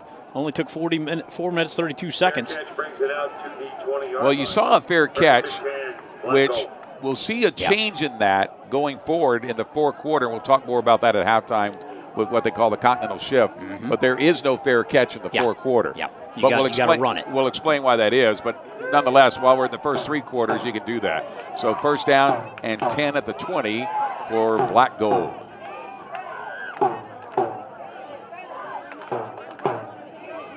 They got, look who's back into the game. The guy that really helped motivate this. Is he able to catch it? He's able to catch it. He caught it on his back going down at, the 39-yard line? I don't know how he was able to do that, but that was Zontarius Anderson who made that grab off the Chris Ware. Remember, he was a big quarterback that took the licking earlier. He is now back in the game because they've had more success with his throwing arm. Just a great jump ball option right there, trying to take advantage of the fact you got Desarius Anderson, 6'3", so that's a big body out there. He just threw the ball up, 50-50 ball, came down with it, first down. 39-yard line, first and 10, high snap, but he's able to bring it down, get the handoff, charging legs, going up the middle, picks up some extra yards by doing that, and that was number 21 again. Rontavious Farmer. Rontavious Farmer. Farmer changing numbers from 5 to 21, but he's from the University of St. Thomas. And if you know who that is, you know how lucky he was to go to school there. Very lucky, isn't he? On the island of St. Thomas, right next to St. Croix, where someone else we knew grew up. Yes. Named Tim Duncan. All right, second down, now featured at the 43-yard line. Ware again is the man under. A little high on the snap, but he fires it over the middle, and it's too hot to catch. It falls incomplete. Trying to hit 12 on a crossing route. That's Elijah Roundtree coming out of Lawrenceville, Georgia. That's playing time at Mayfield State. Challenging number 21, Hearns, who already had a strip touchdown off of that, going off the one-on-one on him. I like the fact that they're bold enough. They're going to go right back to the very guy who scored the last touchdown on you. All right, third down showing at the 43-yard line. This time they'll have a slot to the right, also to the left side. And some help in the backfield, but still showing pass this play. And it's Ware again. Ware with a quick shot, but behind the intended receiver. He's looking to find Caleb Jolivet on that play, but threw it behind him. Yeah, Jolivet out of Jackson State, 5'8", 170 wide receiver off of that. I'm going to call that and chalk that up to pure miscommunication off of that one. Again, that's about the third or fourth pass now that we've seen from Tall City where it's just slightly off, and that just comes down to reps between the right receiver and that quarterback. And right now for Tall City, they're missing opportunities in the air. All right, it is fourth down. They are showing punt. The sun has set finally, so it is no longer a factor in this game, which was so brutally so in the first quarter and a half of this game.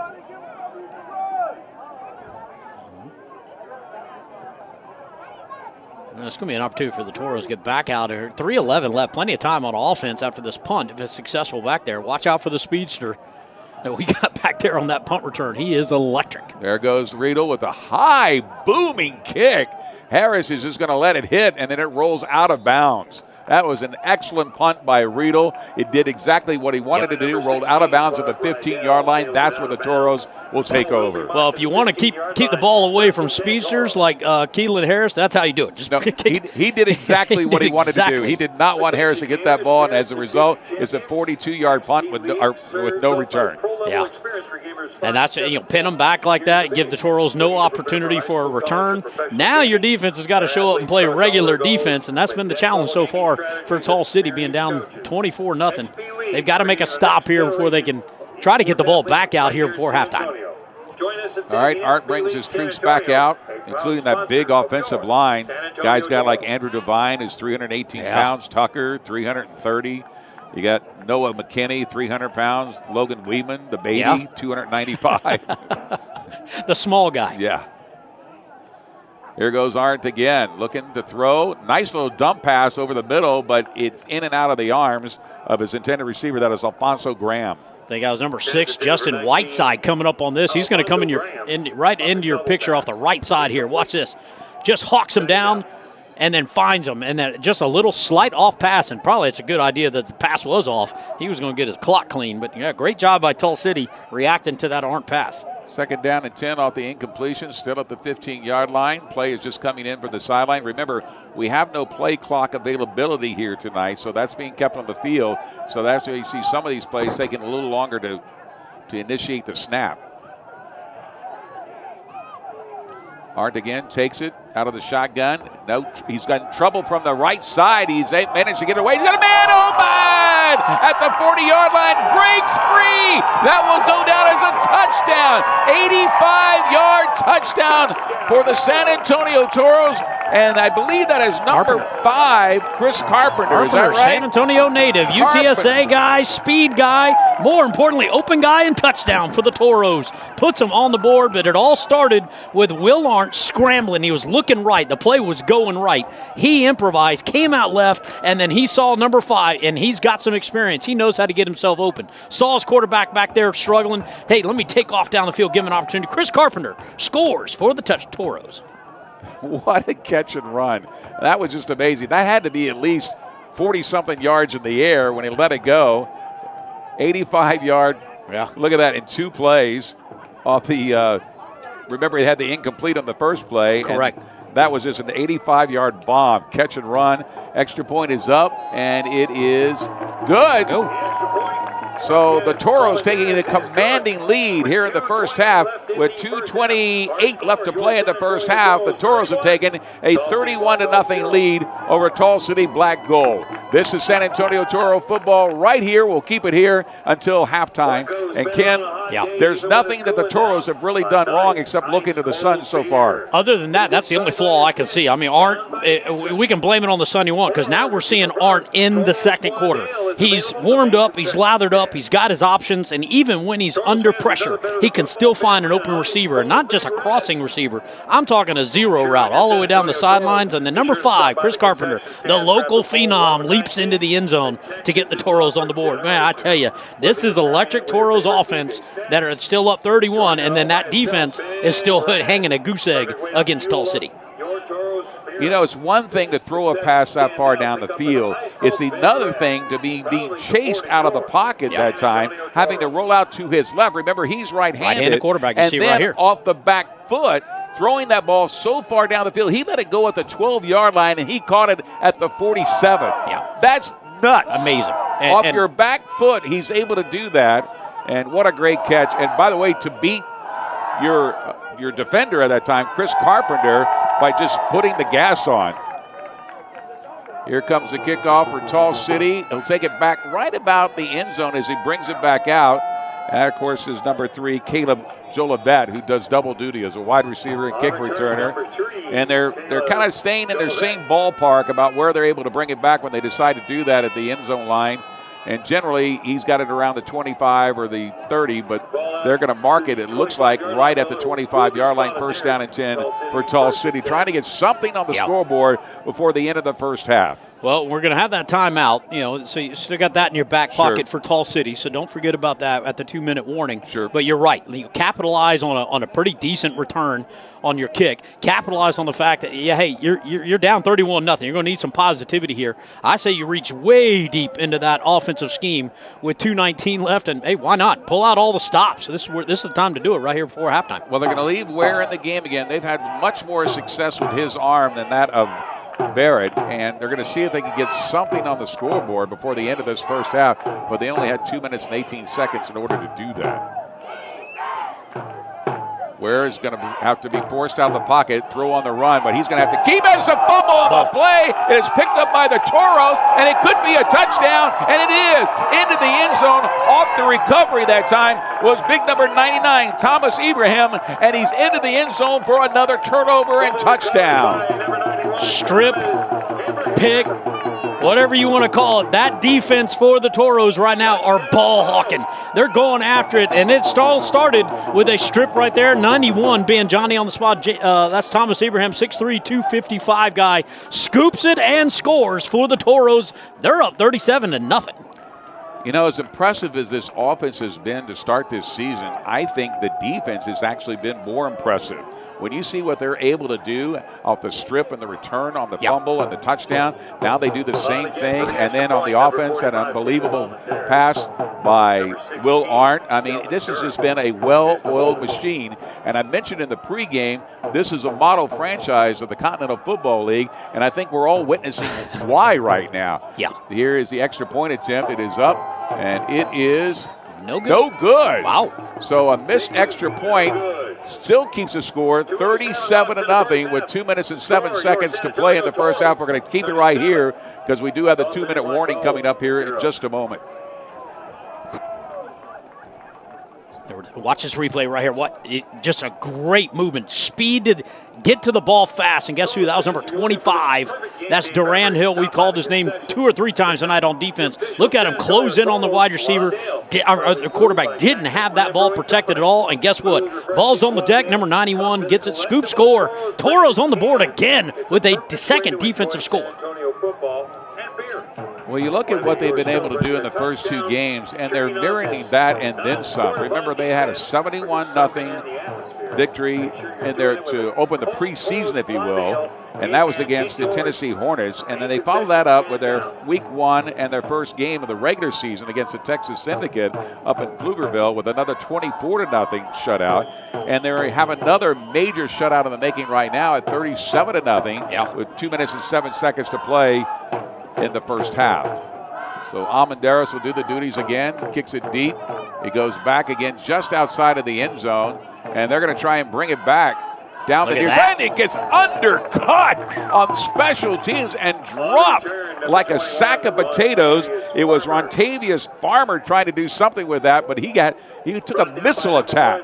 Yeah, you got number one coming down there on special teams. That's that third leg of your successful team structure. Offense, defense, and then special teams. That right there showed up perfect. All right, we'll take a break. It's a 2-minute warning with the Toros leading 37-0. San Antonio Toros football returns on United Football Media. How's it going, guys? I'm Ace, and I'm here to talk to you a little bit about WeFunder. So let's answer that first question. What is WeFunder? WeFunder is an investment crowdsourcing platform that allows everyday people to invest in private companies they believe in. Instead of only major investors getting early access, WeFunder gives fans and supporters the chance to get involved too. That means through WeFunder, you're not just cheering us on from the sidelines, but you can become a part of our story. So in simple terms, you're investing to back us now. And once we hit our goals, your safe will turn into stocks, which will then grow in value as the Toros grow in value. These stocks. And we are back at Wheatley Heights Stadium. Can't get anything going because the defense shuts them down again for the San Antonio Toros. Yeah, let's say two numbers here. 9 and 3. 93. Javier Edwards, 6'2", 340, anchoring the interior of that defensive line. Made a tremendous off-block stop right there and then dropped the Tall City player for no gain right there. This is, with the clock still ticking like this, doesn't look like Tall City's rushing to get the play out. You still got number 18 as a quarterback in trying to lead Chris Ware, trying to lead Tall City. I wouldn't be rushing at all. They're at the 10-yard line now. I'd go in and regroup at halftime. There's a handout trying to go up the middle. There's going to be a tackle for a loss. And lucky it's not going to be a safety because they run him all the way back, forward progress. They're going to mark it. It looks like, let's see, because they're standing at the 1-yard line. Let's see if they bring it up a little bit because his forward progress is a little bit further than that.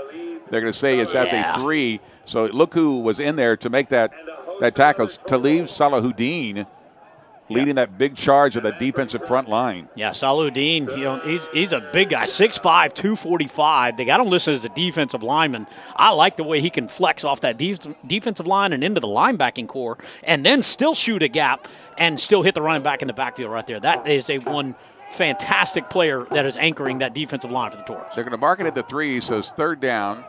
And he's operating in his own end zone, about 2 yards deep in the shotgun formation. Showing blitz now.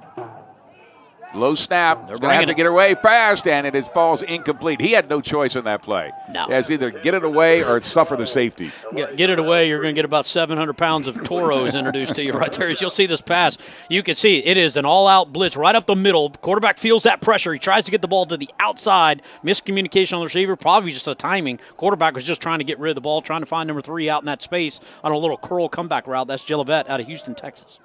So it's marked at the 3-yard line, fourth down. Obviously, they'll be punting the ball, and he'll be punting from literally, he's standing at the end of the end zone. His heels. Watch his heels. Are barely inbounds.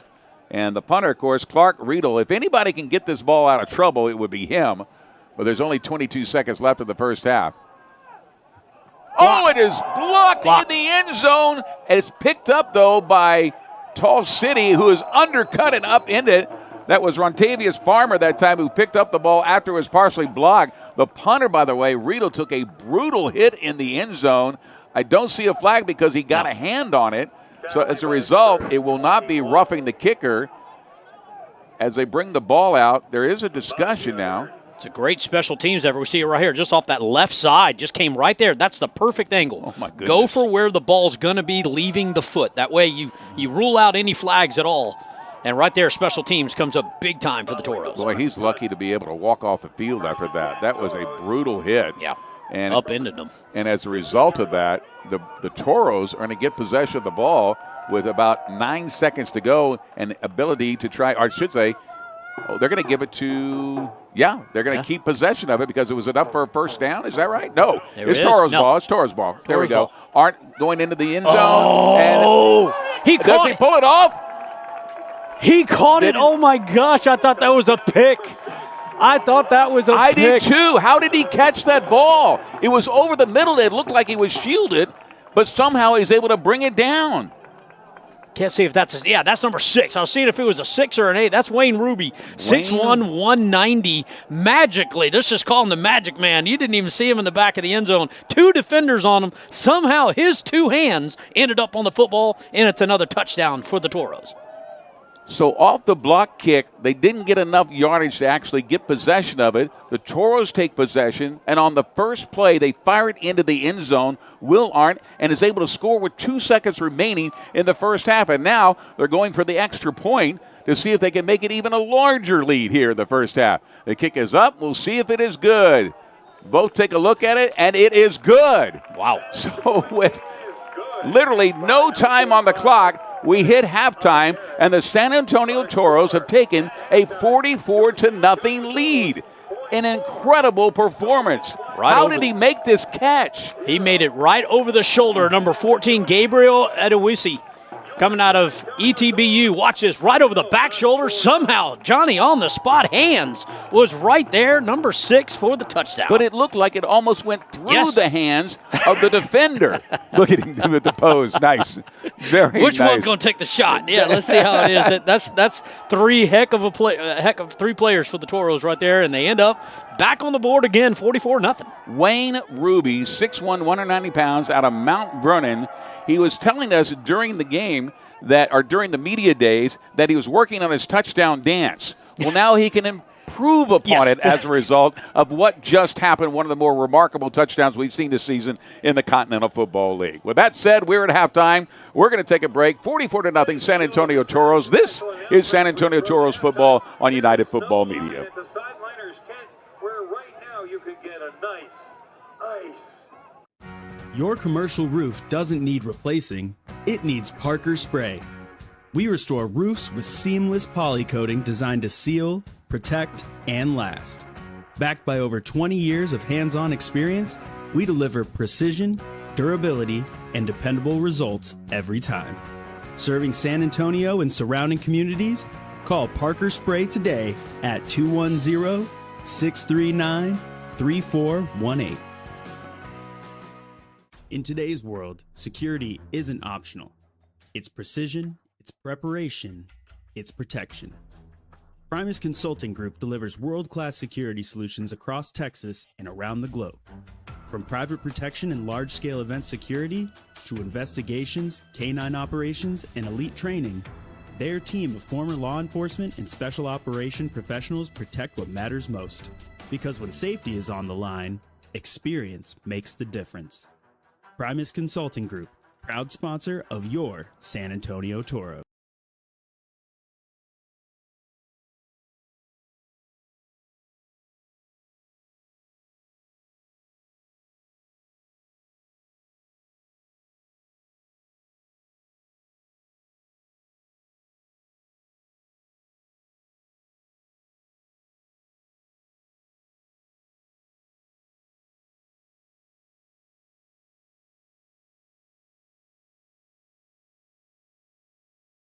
The San Antonio Toros and South Texas Spine and Surgical Hospital and Outpatient Center are teaming up for San Antonio. We're proud to support our community with expert, exceptional care in spine, orthopedics, pain management, and cardiac services. And this June, we're growing even stronger with a new service line and added support through our new physician practice, South Texas Surgical and Specialty Group. It's all part of our commitment to deliver championship-level care right here at home.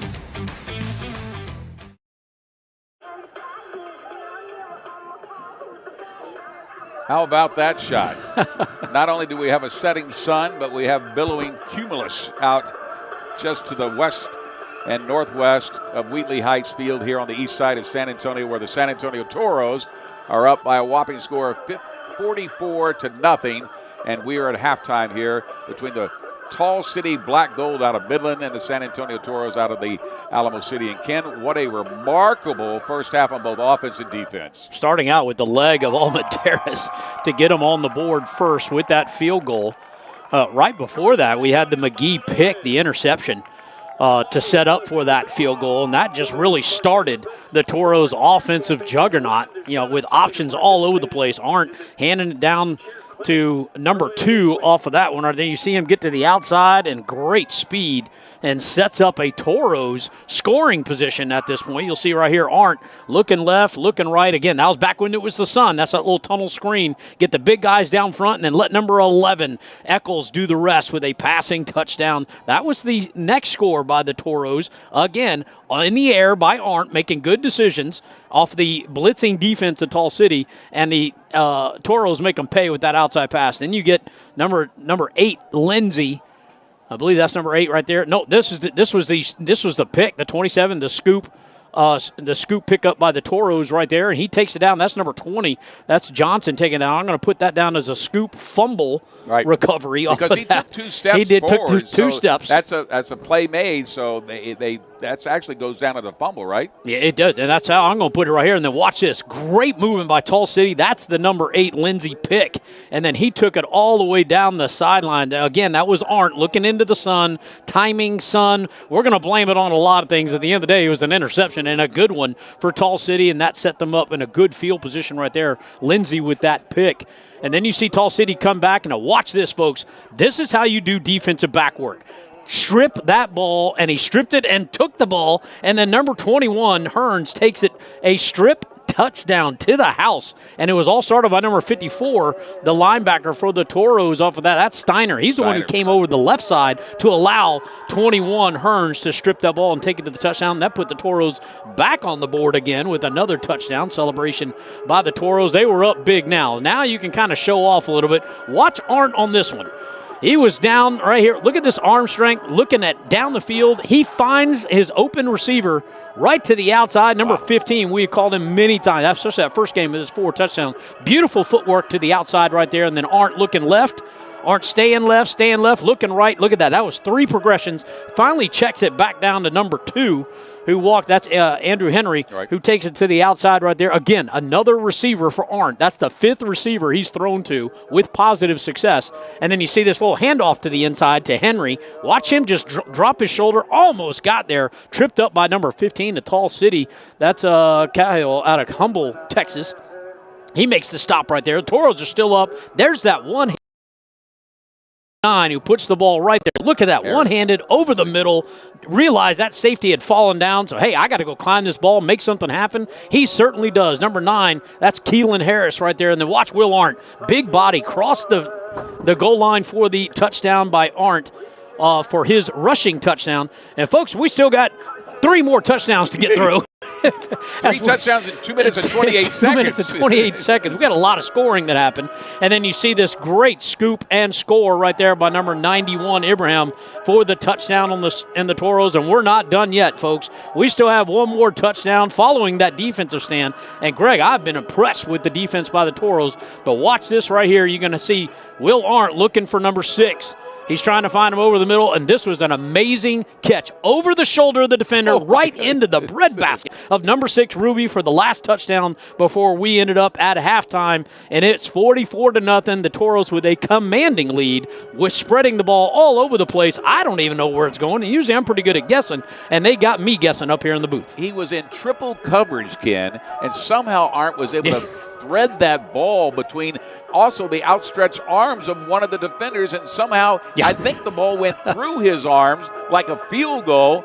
And there you see, as the sun sets right now, the sun is shining very bright on the San Antonio Toros in this first half. We've got much more to come for you in this ball game, not just the second half, but much more here at halftime. We'll have the stats for you when we come back. This is San Antonio Toros football on United Football Media. Your commercial roof doesn't need replacing, it needs Parker Spray. We restore roofs with seamless poly coating designed to seal, protect, and last. Backed by over 20 years of hands-on experience, we deliver precision, durability, and dependable results every time. Serving San Antonio and surrounding communities? Call Parker Spray today at 210-639-3418. In today's world, security isn't optional. It's precision, it's preparation, it's protection. Primus Consulting Group delivers world-class security solutions across Texas and around the globe. From private protection and large-scale event security to investigations, canine operations, and elite training, their team of former law enforcement and special operation professionals protect what matters most. Because when safety is on the line, experience makes the difference. Primus Consulting Group, proud sponsor of your San Antonio Toros. The San Antonio Toros and South Texas Spine and Surgical Hospital and Outpatient Center are teaming up for San Antonio. We're proud to support our community with expert, exceptional care in spine, orthopedics, pain management, and cardiac services. And this June, we're growing even stronger with a new service line and added support through our new physician practice, South Texas Surgical and Specialty Group. It's all part of our commitment to deliver championship-level care right here at home.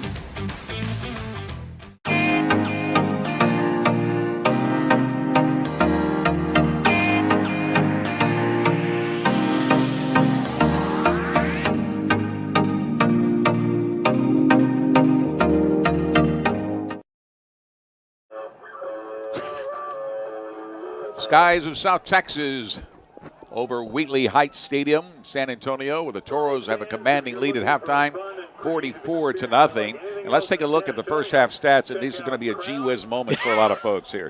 First of all, Will Arndt, the starting quarterback for the Toros, 9-17 for already 150 yards. He's thrown to 7 different receivers off of 9 attempts. That's key. That's key right there. Arndt knows how to put the ball all over the place to receivers that got hands, and that keeps the defense guessing. And look at that, how many receivers we're talking about. Andrew Henry has 3 receptions for 10 yards. Chris Carpenter only needed 1 for 85 and a touchdown. Wayne Ruby 1 for 14 yards. Keelan Harris 1 for 9 yards. Cam Echols 1 for 20 and that touchdown. He only needed 1 reception and 1 touchdown. Hey, you can't top me. I'm 1 for 1 here. Lance Lujan, 1 for 14. And then at the final, Devontae Price had a negative 2 yards, but he did have 1 reception, again, coming out of the backfield. By comparison, you look at what Chris Barrett was able to do. He was their starting quarterback. He was only 2 of 7 and 15 yards, 1 sack. And Chris Ware, who came in to try and spell him and get something going, 3 of 8 only and 43 yards, so a little bit better there, but he has also suffered a sack in this game due to that tenacious defense. You look at their players as far as intended receivers, 1 catch for 19 yards, Jolivet, Zentarius Anderson, 2 for 24 yards, Elijah Roundtree, 1 for 5, and LaQ Gonzalez, 1 for 10. That's just amazing. Now, you get to the rushing department, Andrew Henry, who's got that dual threat as both a wide receiver and a rusher, 4 for 45. Arndt has actually rushed the ball for one carry. Cam Echols the same for 5 yards. But Arndt had, what was his 1 carry? A quarterback sneak for a touchdown. So not too bad there. The 3 attempts for Alfonso Graham for only 7 yards. So the running game has not matched the passing game, but that has been the case going forward with the San Antonio Toros anyway.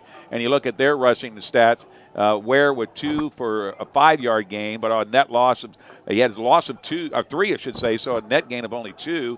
And Rotavius Farmer, 6 on 7, but he also has -7, so his net gain is 0 yardage. That's all a credit to the defense that the Toros are showing, and nothing more dominant than what we've seen so far in this first half. So congratulations to the Toros and what they've been able to do. We owe you one more break here in just a minute. We'll continue with our halftime show, and we'll get you ready for the Continental shift as well, as San Antonio Toros football continues on United Football Media.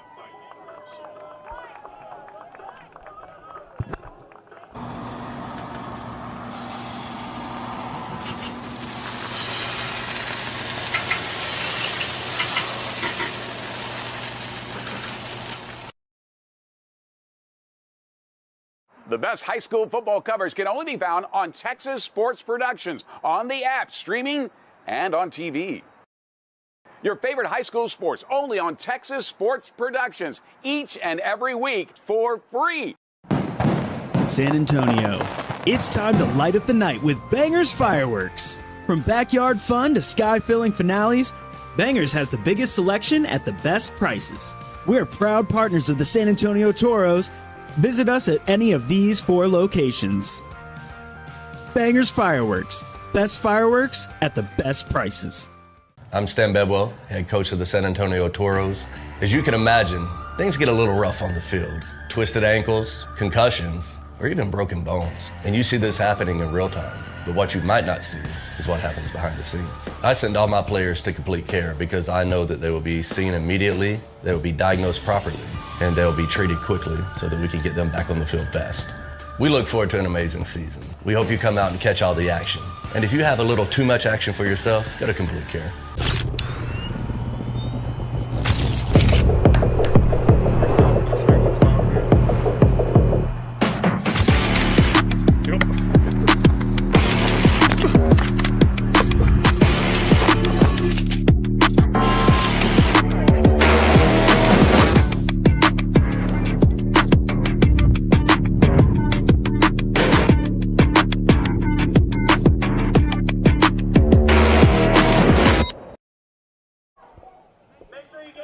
Welcome back to the skies over Wheatley Heights Stadium here in the east side of San Antonio, where the Toros enjoy a 44-0 lead.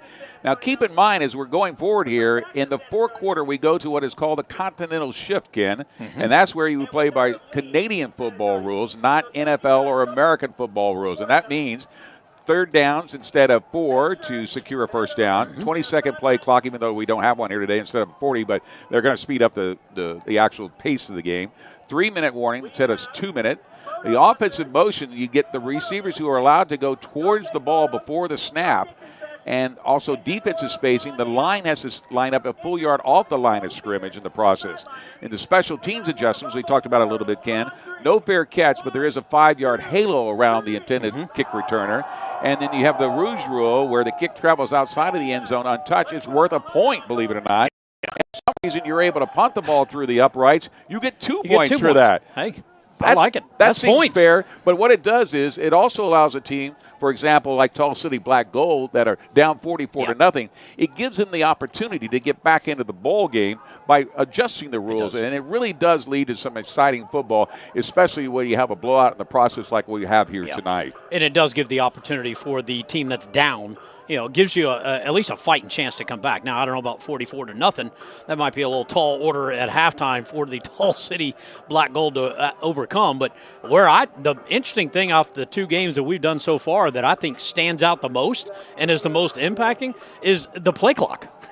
We get a lot of delay games, and you got a 40-second play. When you move that thing to 20 seconds, you're going to see that. That's a tough, and that's why we make such an emphasis on this Continental shift, because it is an entire adjustment to how you approach football, and it all starts with the timing of your plays. All right, we need one more break. We owe you that here before we start the second half of action. Both teams are now coming back onto the field. And remember, the San Antonio Toros deferred at the start of this game in the coin toss, so they will get the opening kick here in the second half. This is San Antonio Toros football on United Football Media.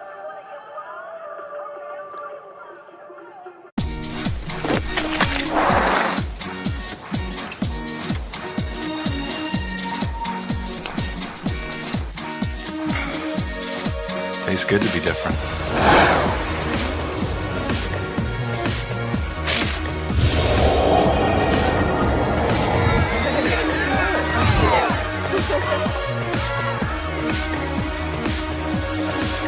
Big Red, deliciously different. Your commercial roof doesn't need replacing, it needs Parker Spray. We restore roofs with seamless poly coating designed to seal, protect, and last. Backed by over 20 years of hands-on experience, we deliver precision, durability, and dependable results every time. Serving San Antonio and surrounding communities, call Parker Spray today at 210-639-3418.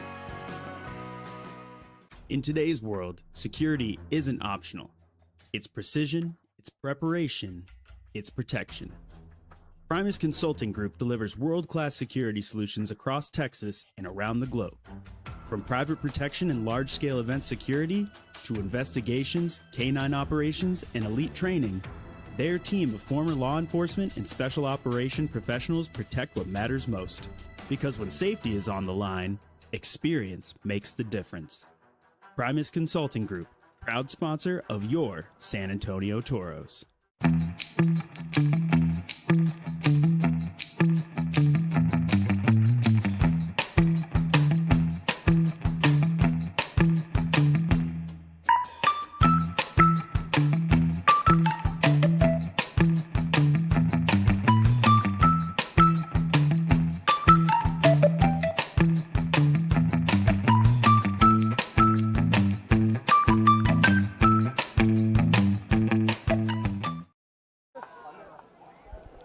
welcome back. The lights are on here at Wheatley Heights Field in the east side of San Antonio as the San Antonio Toros enjoy a 44-0 lead, getting ready to kick off the second half in about a minute. And don't forget to join us next week right here at Wheatley Heights Stadium for another game for the San Antonio Toros.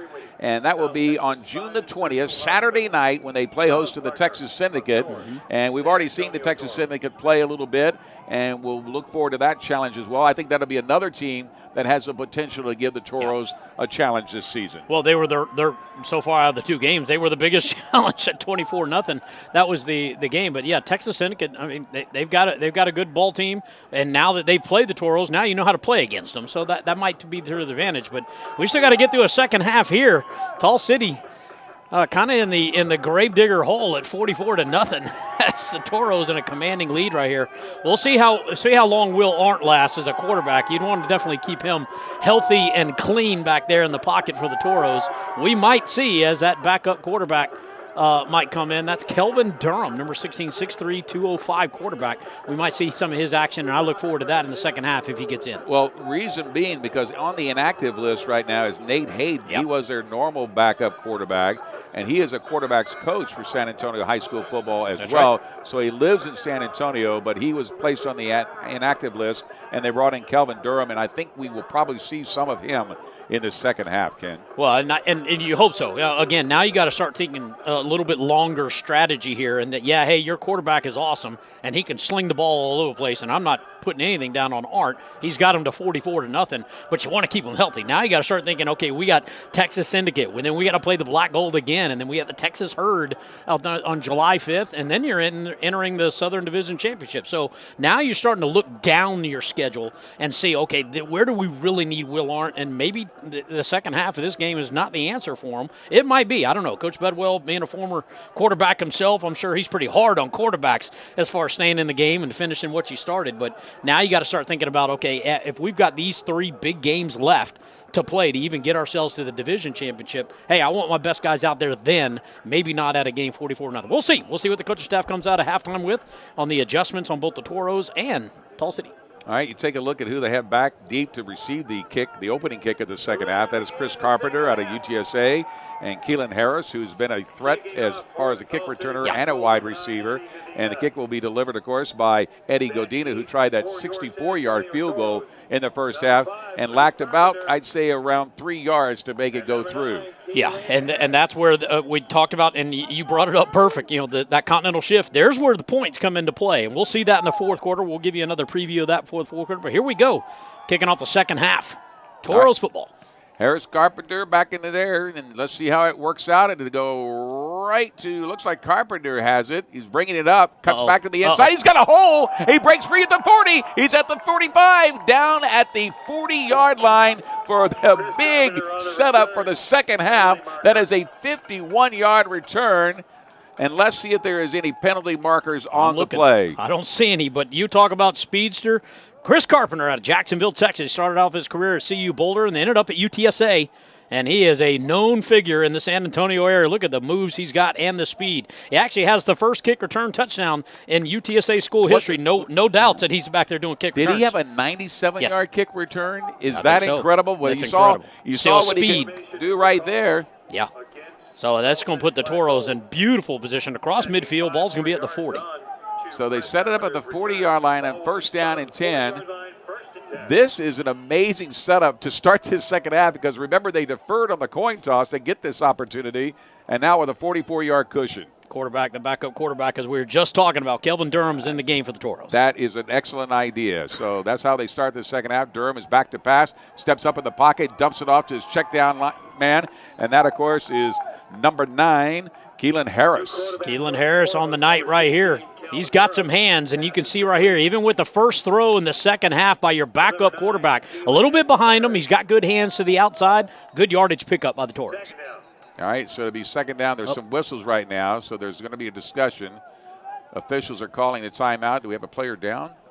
I see a flag. I see a flag way back over there. We have an official that might be down. Yeah. Yep, that's what it is. The official is down, way back down by the 5-yard line. I don't know if he was hit or he's just having trouble with the heat. And again, we talked about that. It's over 70% humidity tonight.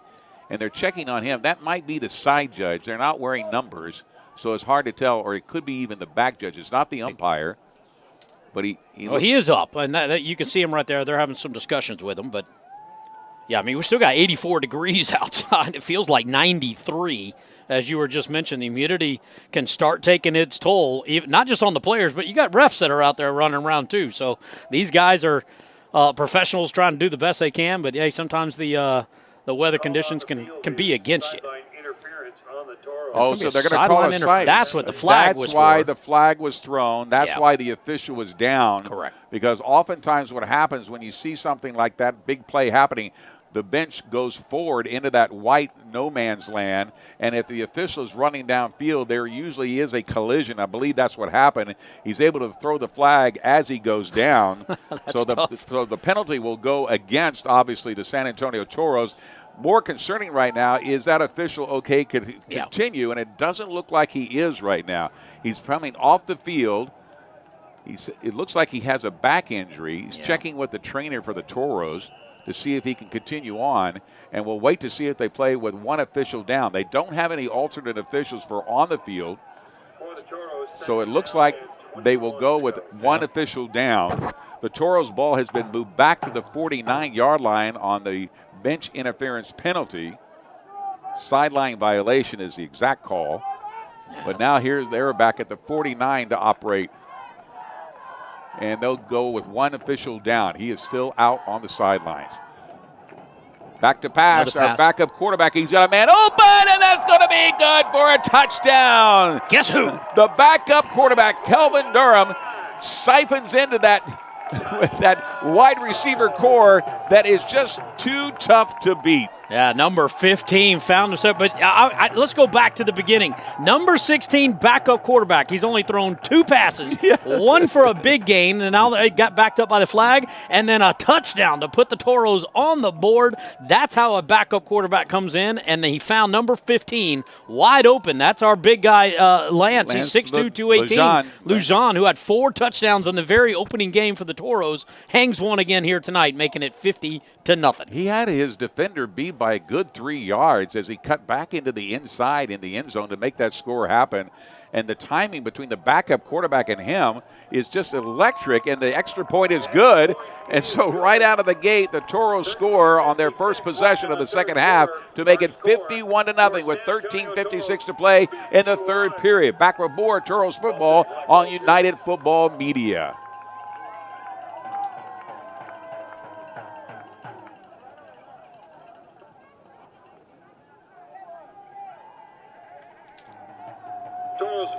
So we'll keep it here and let you have another look at that touchdown. Lejean taking the pose as well. He earned it. I like it. Often these guys, we were asking them in media day if they had a particular touchdown dance. Some did, some did not. I think posing would be one of those factors if you're as good as Lejean is, because as we got to witness in the opening game, he was our player of the game with 4 touchdowns. And here's another great shot of that catch. Look at that. He's got his defender beat by good 2.5 yards. He had two defenders on him. Yeah. And what a pass. I mean, I go back to the beginnings. Yeah, hey, great job by Luzon getting open in double coverage. Had an over-the-top safety closing on him. He had the man-to-man corner right over his shoulder. Still gets enough separation to allow the second pass by the backup quarterback, Kelvin Durham, to drop it right there where he needed it, and touchdown Toros. Almendar's to kick. King Bradley in the back. Also, Joe Levette is not going to take any chance. He's going to take the D in the back and bring it out. He said, I've had enough of this drama. Yeah. We're not going to even try here. Let's just start at the 20 instead of me getting banged without up getting beat and up still getting on the 20. To get to 23, right? Exactly. So, Tall City, they got a big hole they're trying to climb out of, 51-0. They'd had nothing on defensive stand against the Toros offense. Beautiful pass. We're seeing that. I believe that's an ESPN highlight right there, hands down. Perfect pass by backup quarterback into the bucket hands of number 15, who we have not called a lot tonight at all, even with just basic passes. He finds him streaking down the inside or the outside there with double coverage, touchdown. I believe it's the back judge that suffered the injury, Paul Alamán, and he is still on the sidelines and not involved in the game right now. So they're going with only they should only have six refs left on the field. Yeah. So doing, I think double duty tonight will be the side judge, Ricky Gully, and the line judge will have to drop back a little bit to help out, and Mark Gomez. And process of deduction, I'm looking here on the sideline of the Toros, the one player who's got his jersey off and he's got a ice pack on his left shoulder, that's number 24, Price. We hate to see Devontae Price hurt, but that's that left shoulder. Well, it makes sense why we haven't seen a lot of him tonight. Correct. So that does make sense that he is sitting out with an injury right now. Got a lot of pressure on the quarterback who goes down, Chris Ware, and he takes a dive before he was decapitated. Robert Rios. Get the use of that name. That quarterback doesn't want to see 58 come in like that. 6'4", 315, right on the interior of that defensive line.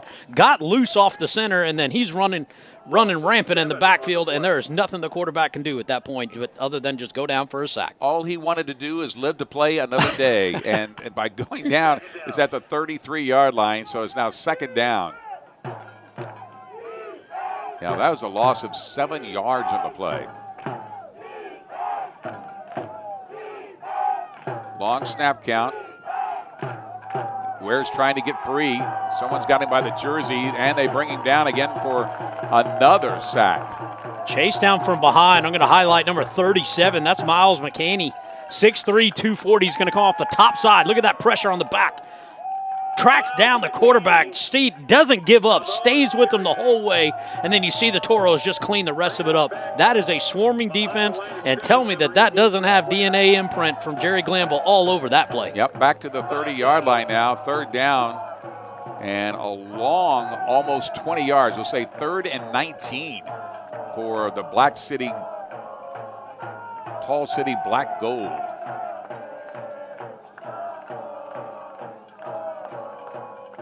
Here goes the snap. Ware puts it up. Check down man. Immediately met after making the catch. That was number 12, Elijah Roundtree, but he is swarmed in. It's second he makes the catch. Watch number 1 at the bottom of your screen right here. Just came out of your screen. He's going to come up on 12. Good open field tackle. Didn't clean it up, but he had enough Toros around there to clean it up. That was great.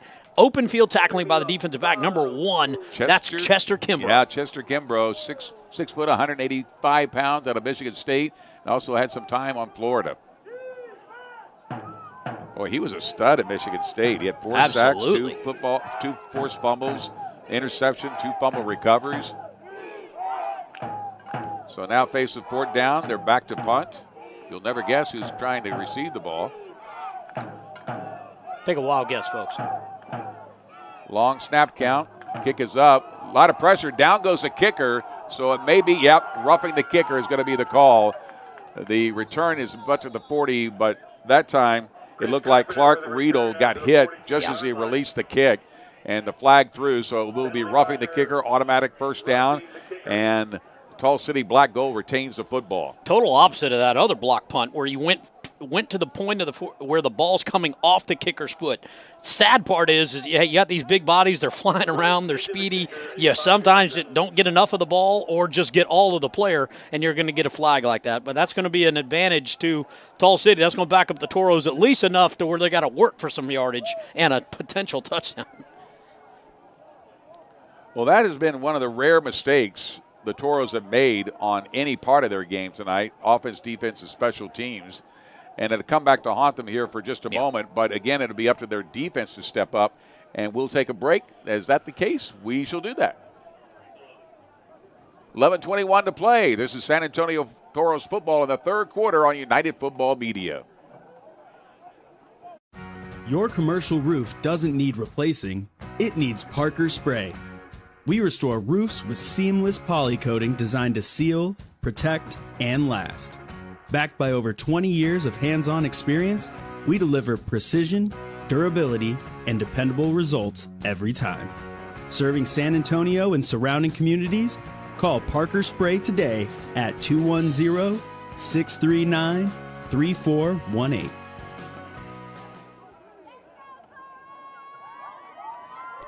And we are back out of the break.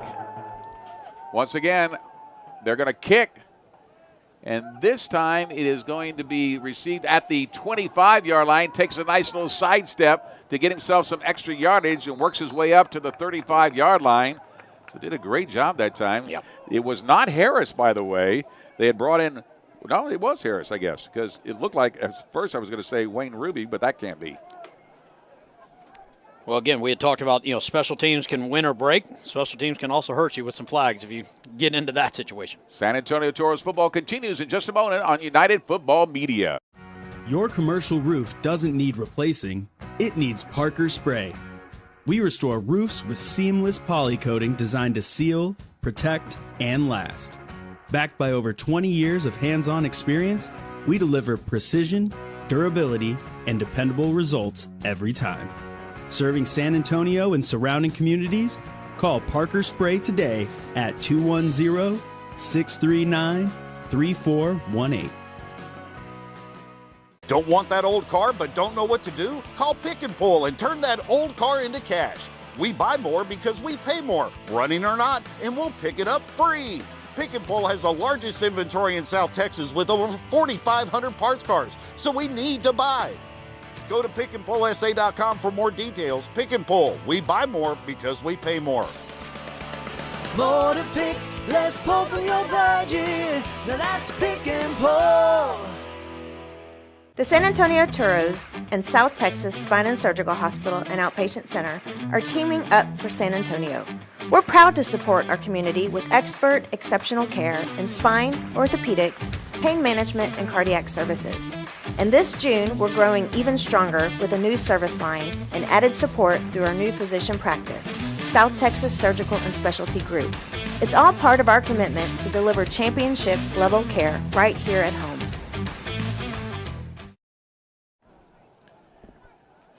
And we are back to Wheatley Heights Stadium. To clarify, was not roughing the kicker the penalty that was called. It was running into the kicker. That's why they still had to punt, because the penalty is only 5 yards for running into the kicker, 15 if it's roughing the kicker.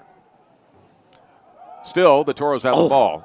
And it looked like he almost lost possession of it, but somehow he's able to gobble it back up. Yeah, well, watch this move here. Just looked a little off. It's just an easy hand down. Yeah. It looked you like got that seal block on the outside, but watch him, he just slips right there. Yeah, I think he just kind of slipped up on that one. You hate to see that because he had that whole left side wide open, as he saw. He was trying to get it outside the hash marks, just couldn't get the footing. Once he slipped, he went down at the 35-yard line, so second down, so only about a yard gain on that play. But the Toros will see what they can do with it nonetheless. So far, they've dominated this game on all three phases. Backup quarterback is into the game and unleashes it downfield and overthrows his intended receiver in double coverage. Kelvin Durham, who's done a great job so far, stepping in for Will Arndt, who lit up the sky for 150 yards in that first half. Yeah, you're seeing him backup quarter. Look at the arm strength on that. You love to see it. I mean, yeah, he was in double coverage, probably just better at you just overthrow him anyways, unless you're just going to do a miracle catch.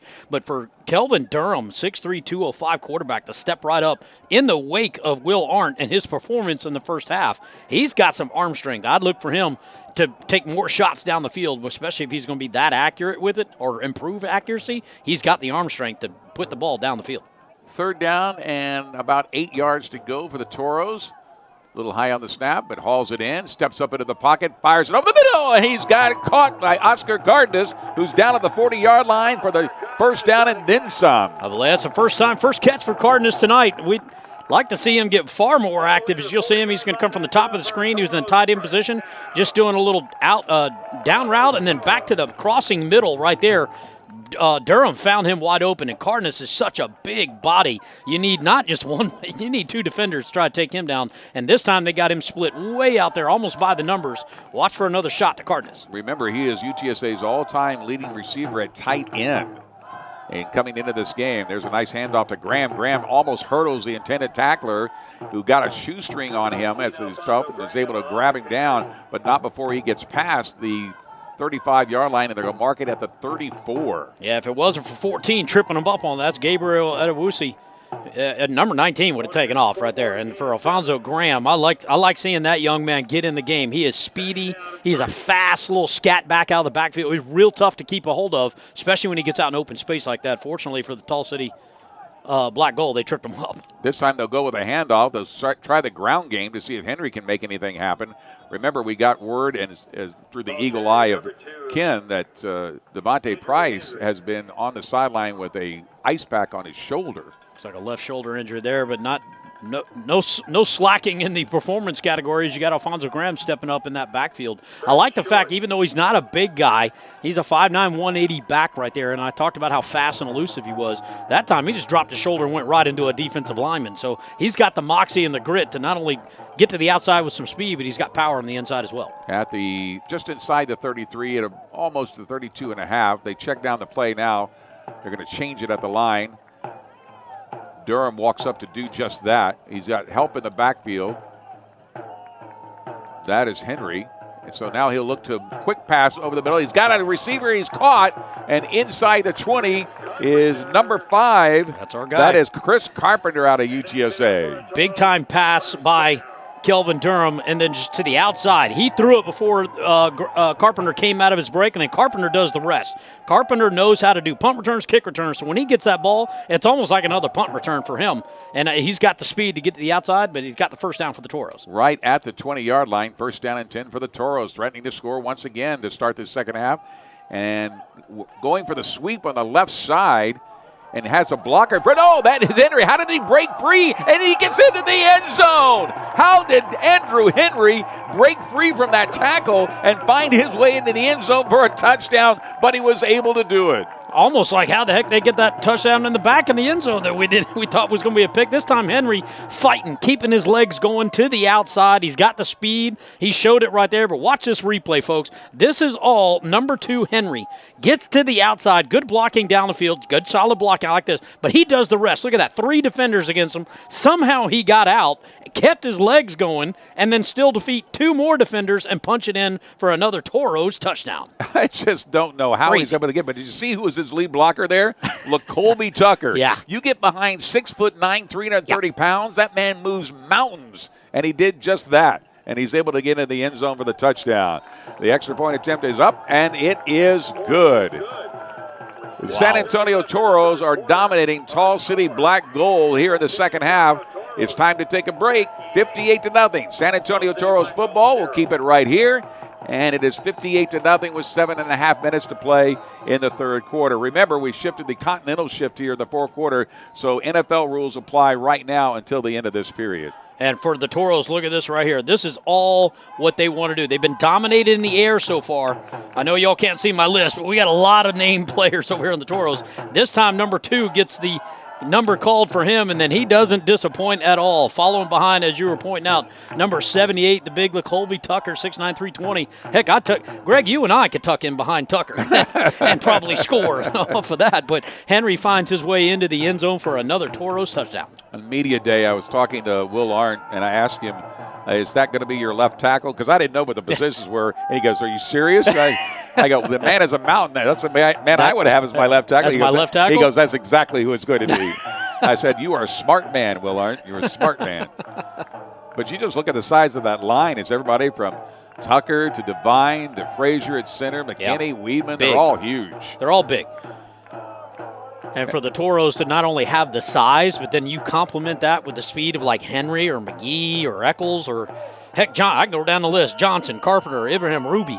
This is what the Toros are known for. This is why I think they have just been on a scoring spree in the last 2.5 games now with their offense, because they're able to produce because they can spread the ball around. I think that's the key to their success. Kick goes into the end zone, and you'll find this shocking, but Josh King Bradley has decided not to bring it out of the end zone and challenge that special teams, and decides to put it at the 20-yard line.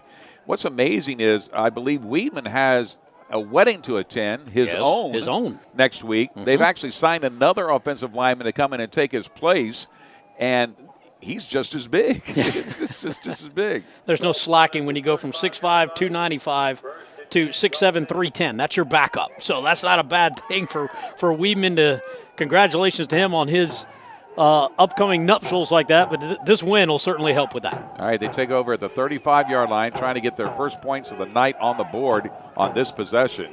So far, the dominating defense has not allowed them in the end zone or a field goal or any point for that matter. Rolling out to his right, overthrowing his intended receiver. That was Ware again.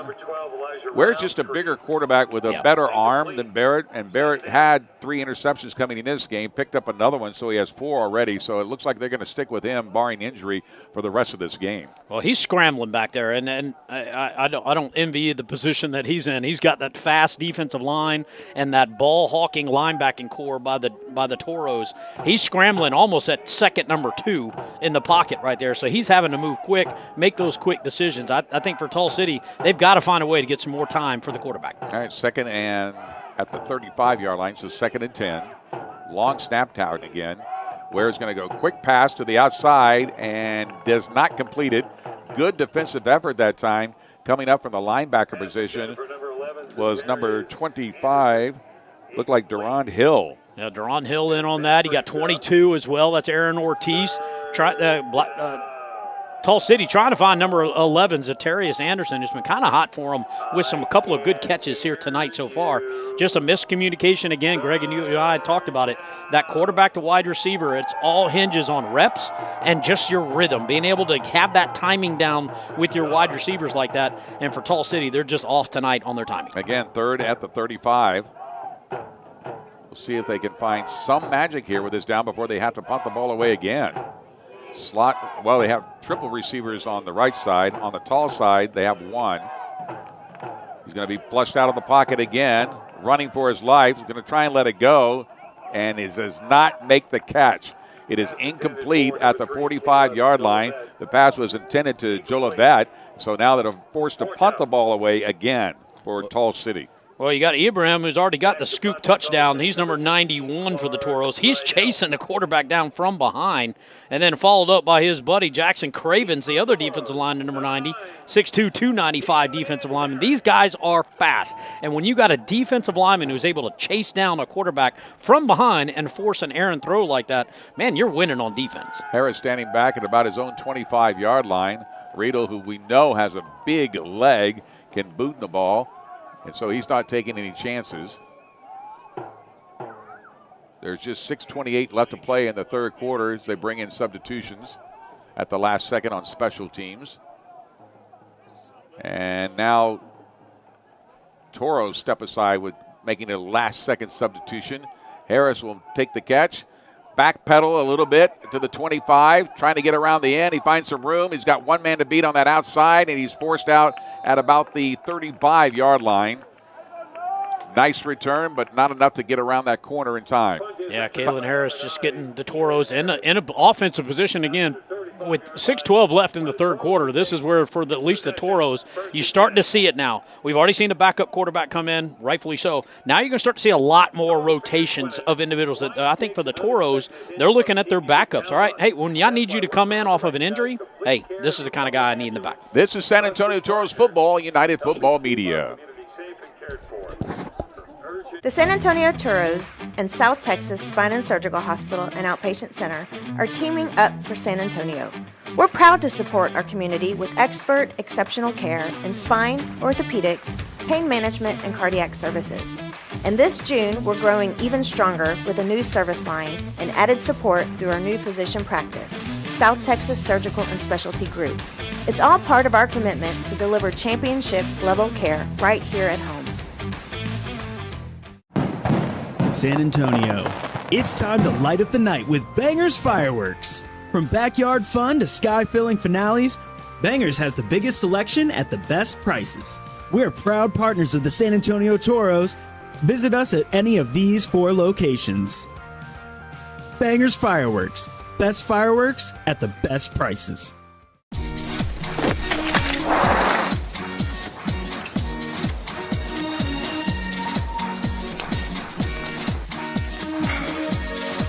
It's good to be different.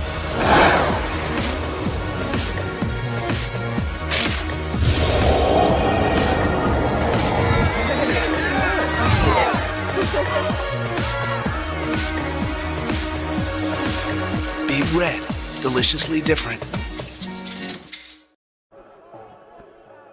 And welcome back. Matadors performing on the sidelines for us here, the Toros football game at Wheatley Heights Stadium. Back to action we go. Here's a snap. Going to be the handoff off to the right side. gains about 4 in the process before he's brought down, and is Alfonso Graham again with the carry. Gets another carry for Graham off of that. I like the fact that he was patient in the backfield, trying to wait for those blockers up front to create a crease for him.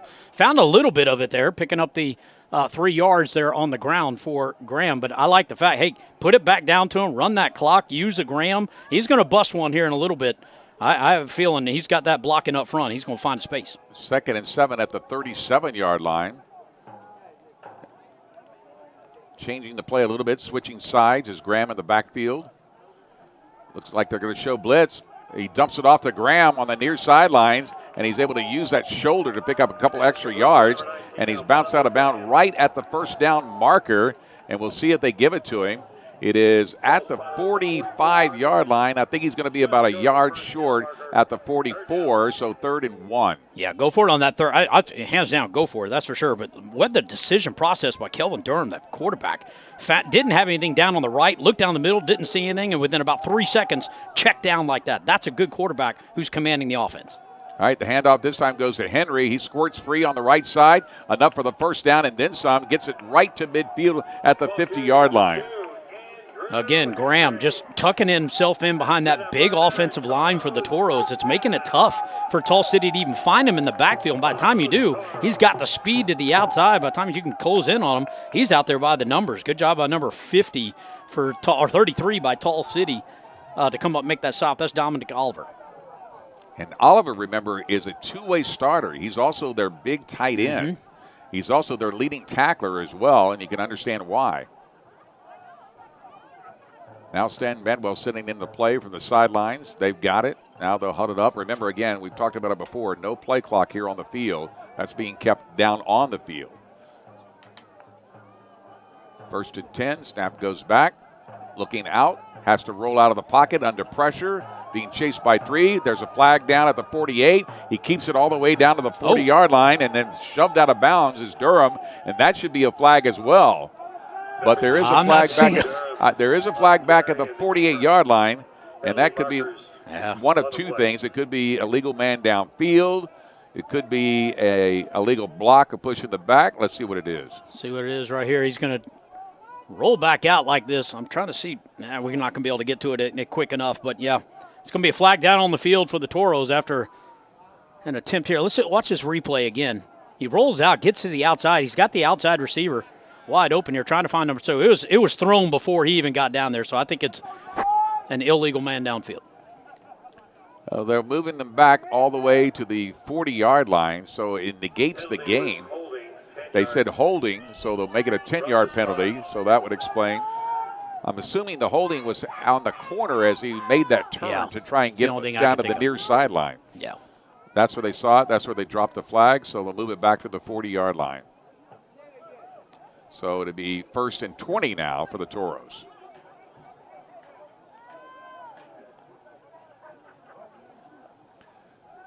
Snap goes back to the shotgun, bleeds it out for the screen pass is knocked away, but luckily they say he did not have possession of it.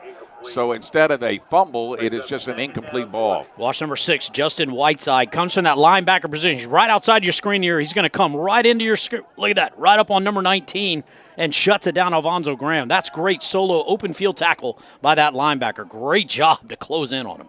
All right, they're showing, I'm glad they made the down keeper turn to 2nd down. So it's 2nd and 20 again.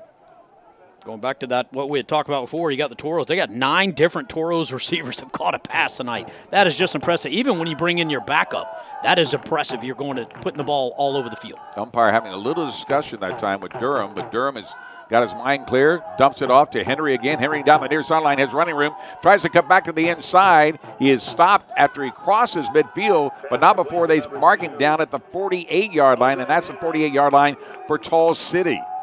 So that should pick up the first down, but how you get the linebacker didn't even see that back all the way out in the flat like that. You can't let number 2 get loose. Andrew Henry's going to make you pay for it if you don't come up on that after that great 12-yard gain. So the ball is at the 48. They're still showing 3rd and 8. Yes, that's right. Thanks, Mark. 3rd and 8.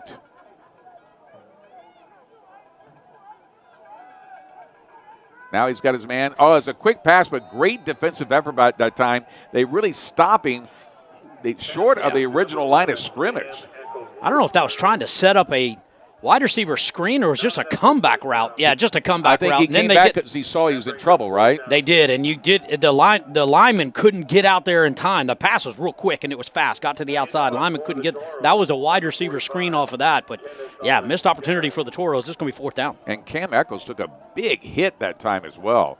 So they'll be forced to punt the ball. That, of course, Kenneth Almendarez does both duties, kick and punting. And deep back there to receive the ball will be Caleb Jolivet.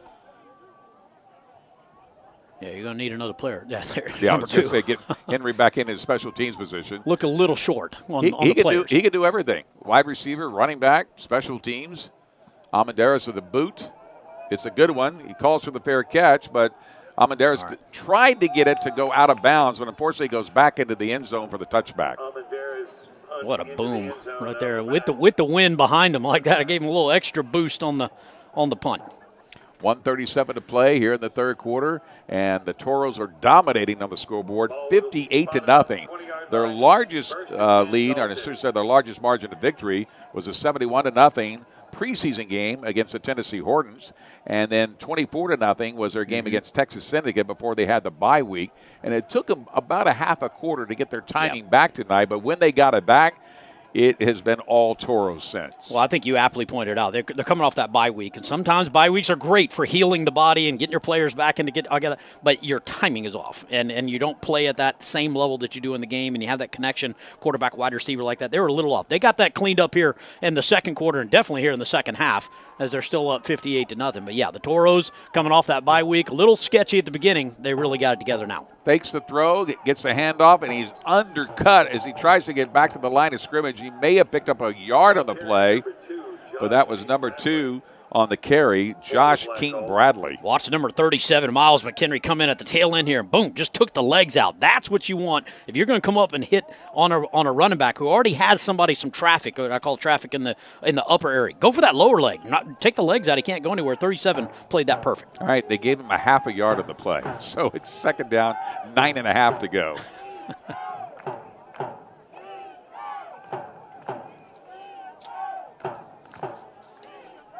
Over the middle, that's a dangerous play because there to break it up, stepping up from that linebacker position was a great job, Andrew Ortiz, who knocked it free. 6'3", 248, Ortiz just coming out from that linebacker spot. There's where you use your 6'3" body and go climb the ladder on that wide receiver. You love to see linebackers in the passing game shutting down those little underneath intermediate passes. Third down at the 20 now, so again, a nice long 9 yards, I guess you would call it, before the end of the third quarter. The clock is winding down with 30 seconds to play. 58-0 lead. Have just joined us for the San Antonio Toros. Been all San Antonio so far.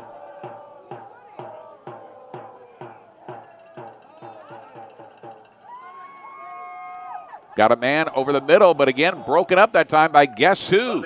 Andrew Ortiz. They keep trying to challenge the middle linebacker to no avail. Right over the middle again. 22 just squatting on this inside route right here. Watch him. He's going to play this perfectly and just comes right in the ball. Almost got himself a pick a little bit behind. And that ends the third quarter. The Continental shift is coming up next. This is San Antonio Toros football on United Football Media.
we are back, as you were well educated, I'm sure, on the Continental shift during that break. Welcome back, and so we speed it all up right now. 20-second play clock. Everybody in motion but the kitchen sink. And so this is the fun stuff. This is where it really gives the opportunity for a team, in this particular case, is down 58-0, have 15 minutes to try and get back in this game. And no fair catch here, but they do have a 5-yard halo. Defense has to play off a yard off the ball. Now, we do carry over the fourth down because that's where we left it at the end of the third quarter.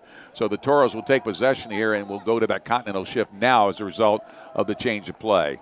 And this is what makes it exciting, because it's fun football. It makes it interesting for us because we got to shift our mindset as well. It's same thing with the audience that's listening or watching, etc. So shift your mind to this Continental shift. This is what makes the Continental League so impressive, is the fact that they're able to shift right here in the fourth quarter. Makes it exciting. It's certainly going to go by fast, folks, and this 14 minutes go by quick just because of the play clock and the way they're structured right here. And Tall City needs to take advantage of this fourth quarter to try to get on the board and erase that goose egg. Thanks to our statistician tonight, Mark Kusenberger, who's also the voice of the Texas Syndicate. Clark Riedel delivering a 53-yard punt to get at least some field advantage for the defense for Tall City Black Gold. Ball is marked at the 27-yard line. Back to pass.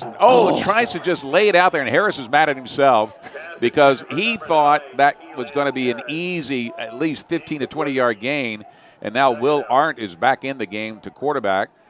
I'm guessing to get some timing back before the next game. Maybe to get because of the fourth quarter, I would think. You want your veteran quarterback in there. To try and get in there, that's right. Fine. And I got you. And I know it's a shift for quarterbacks as well, because now you got not only the play clock is compressed, but you've got to you got guys in motion, and that all comes down to that timing.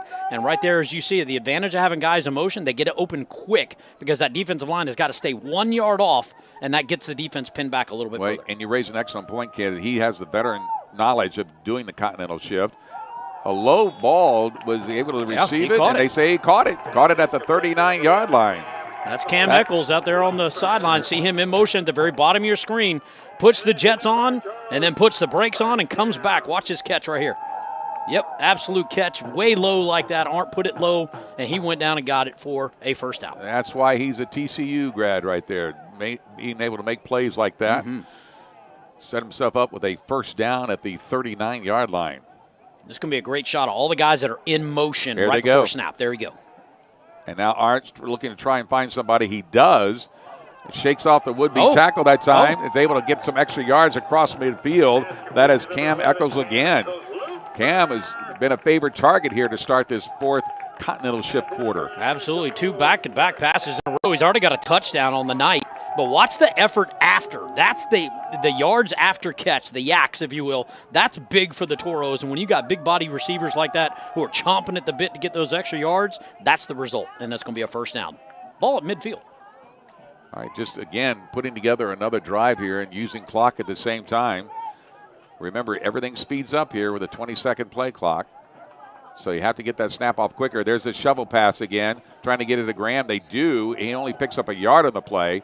They've tried that twice in this game, and it just really hasn't resulted in long yardage. Well, I like the scheme, and that is you're going to take advantage of the fact that Tall City's going to come blitz you. They're going to put their defensive ends, defensive linemen, they're going to put them on a jet right at the quarterback. Fine, come in at me. I'm going to do a little dump pass or a little shuttle pass right up the middle and take advantage of that swarming defense. That time didn't work out as well. They've tried it 3 times now. They'll get better at it, but for this right here, that's the perfect design play right there against a blitzing defense. Jim Van Geffen, our lead referee, our white hat tonight, was cautioning the defense to stay a yard back, which is part of that Continental shift.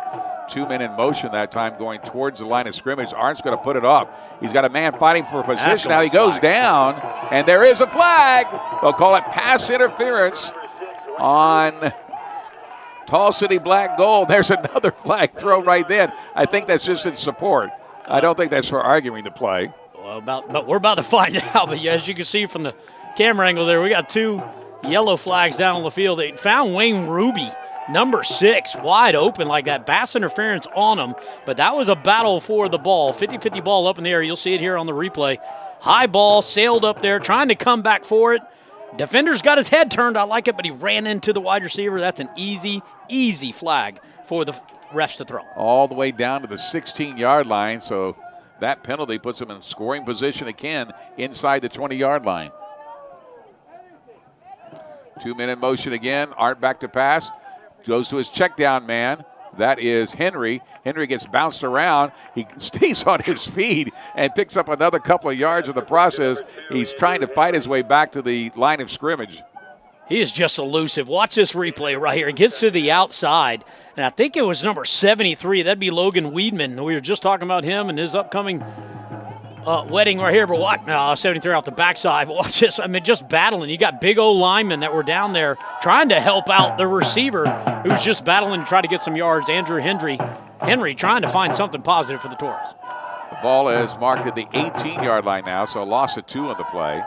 2-minute motion now to the right side. Art's going to look that way, and he's got a man who makes the catch. Did he stay in bounds? They say he did. He made the catch at the 10-yard line, and that is number 5, Chris Carpenter out of UTSA. And then you also had Cardenas out of UTSA in the same spot, 84 right there. This time, well, I tell you, that was a great catch. Kept the feet in bounds to keep the Toros alive. Clock's ticking, folks, 58-0.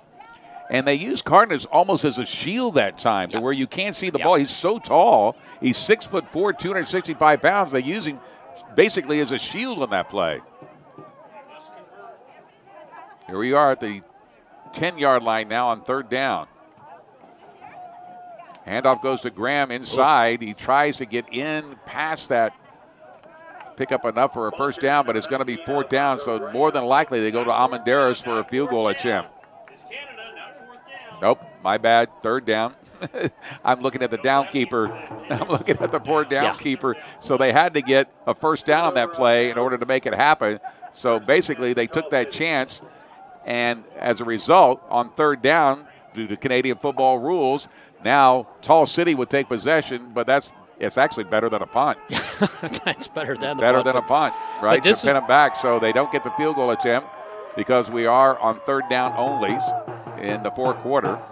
And that's what makes this interesting, that shift like that, even for us. You know, we got to do a mental shift ourselves as broadcasters. But, yeah, you only got the 3 downs off of that in the 4th quarter here for the Continental Football League. And that makes it interesting because you're sitting there going, well, that's going to bring up 4th down. Well, that's you and I just forgetting off of that. No big deal. No, but they did the right thing on 3rd down because you got to go for the gain, line to gain, and also get into the end zone. But, again, because if you don't make it, look at where they are now. So Tall City takes possession of the ball inside the 10 at the 9-yard line. They throw it out of bounds in the process. I have no idea where he was going with that one. All I know is he had to get rid of the ball quickly because he was under so much pressure. He was, and he's been dealing with that pretty much all night tonight. He's had that pressure in the backfield. Just, again, a 2-step drop by the quarterback, trying to get it to the outside. Had that top outside receiver. I do believe that was number 1. That'd be Kobe Calvin, come out of the University of Texas Permian Basin. Hails out of Mount Vernon, Washington. Just didn't get the ball down enough for him to even have a shot at catching it. Well, they put Barrett back in the game to see if he can get something going here. And maybe he's more familiar with the CFL rules, and that's why they have him back in there. Quick slant off to the right-hand side. Somebody got a tip on the ball, and was able to carry it? Yeah, he caught it. He is able to catch it, yep. Yeah, that's number 11, Zatarius Anderson. Watch his catch. It's almost the same play. 1-step drop. Quarterback goes to the outside, goes to the top receiver. He's got an underneath receiver, goes to the top outside receiver. This time he finds it for a completion, number 11. So remember, it's 3rd down. So normally in these cases in CFL rules, you want to punt the ball away because you're way back too far to try and make a first down this deep in your own territory. Correct. And they got a great kicker in Clark Riedel, so there's no really debate about it. That's true. Yeah, he's got a leg on him, so he can get him out of dangerous situations like that. But, yeah, that's the shift here. And 3rd down's really your 4th down. So for everybody that's watching or listening, 4th down. We got a big leg that's going to come in. For the Toros, this is what they're going to it's going to be interesting. You're going to probably field that ball around the 50-yard line. So there's no sense of letting that thing go. Might as well let your speedster back there. I believe is that Carpenter who's going to be in the back? Yeah, they're being very generous with the 20-second clock, by the way. Extremely. So there's Carpenter, makes the reception at his own 40. He's going to bring it straight up the middle and meets with a couple of folks at about the 40-yard line, and that's where it will end.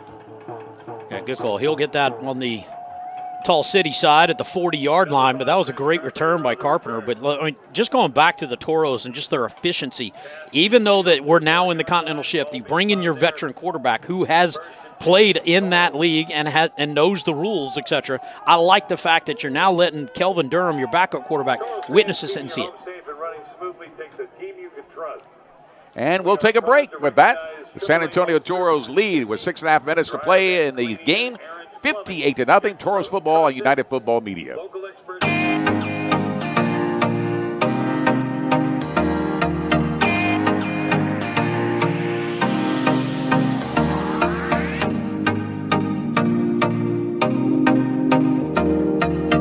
I'm Stan Bedwell, head coach of the San Antonio Toros. As you can imagine, things get a little rough on the field. Twisted ankles, concussions, or even broken bones. And you see this happening in real time. But what you might not see is what happens behind the scenes. I send all my players to complete care because I know that they will be seen immediately, they will be diagnosed properly, and they'll be treated quickly so that we can get them back on the field fast. We look forward to an amazing season. We hope you come out and catch all the action. And if you have a little too much action for yourself, go to complete care. It's so easy to love Pick and Pull. Why? How about the largest inventory in South Texas? How about the ease of finding your part with our interchange and real-time inventory search at pickandpullsa.com? How about an organized yard and maps to find your parts, plus a shuttle? At Pick and Pull, we make it easy to save money on the quality used auto parts you need at a price you can afford. More to pick, less pull for your budget. Now that's Pick and Pull. And welcome back to Wheatley Heights Stadium, the east side of San Antonio, where the San Antonio Toros are up 58-0, 6:32 to play in this fourth quarter. Remember, we're under Canadian football rules. I'm reminding myself, not so much you. Man, me. Just for the record. All right, we'll step up in the pocket. Unloads it way downfield, and it is in and out of the hands. Good defense down there. Cam Eccles was the intended receiver, but they did a good job of getting a hand on that ball. Gabriel Edewusi, we've called his name, called number 14 for the Tall City Black Gold. Great pass. Long, strong, but look at that. Wide receiver becomes defender and blocks the ball. He knew he wasn't going to catch it, but he saw that defender right there. Number 11, being the smart player that he is, Cam Eccles, just bats the ball down, lived to fight another play. Second down at the 40. Still got to get 10 to pick up the first down. Dumps it off to the near side, and cutting in and out on the play is Chris Carpenter out of UTSA. I don't think he's made the first down. He took a pretty big hit at the same time. He had to get to the 30 for the first down. Let's see if they go for it. I think he's going to be just short. All right, if they're going to go for it, it's worth the gamble this part. It is at this point. Let's see if they're going to bring in. No, Art's talking about it. He's going to come out. Nope. He's going back out. Go back out. They say, no, we're going to go for it. Well, the coaches were motioning to move, come over, and he did, and they're like, no, go back out. Oh. No, we want you to try for this. Yeah, I thought they're going to take bring the timeout. Amadeus out, but they'll take a timeout instead to talk about it. Bedwell is not happy with the fact they were having trouble discussing what they were going to do, whether they're going to go for the field goal or were they going to go for the first down. Your San Antonio Toros 58, Tall City Black Gold 0. And rightfully so. For at least the Toros, again, getting their mindset out there that, hey, third down's fourth down. You got to keep saying that to yourself, and I'm sure that they're way better at it and experts than we are. But, yeah, that whole shift mentality around the fourth down really changes your dynamics because you only got two offensive plays unless you're real close like this and you got an option to go for it. Why not? And I say bring in your heavy package, which it looks like they're going to do. They're going to bring in Kelvin Durham. They brought in 84 Cardenas out there as well. They just took Arndt out, so they brought Amadeus in, so he's going to try the field goal from the 40, so it'll be a 50-yard attempt for Amadeus. And we'll see. I'm not going to say a word because I jinxed him in game one. Yeah. And we'll just let it play out. But this will be a 50-yard attempt for Kenneth Amadeus. Let's watch the snap and the hold because that is critical on this play.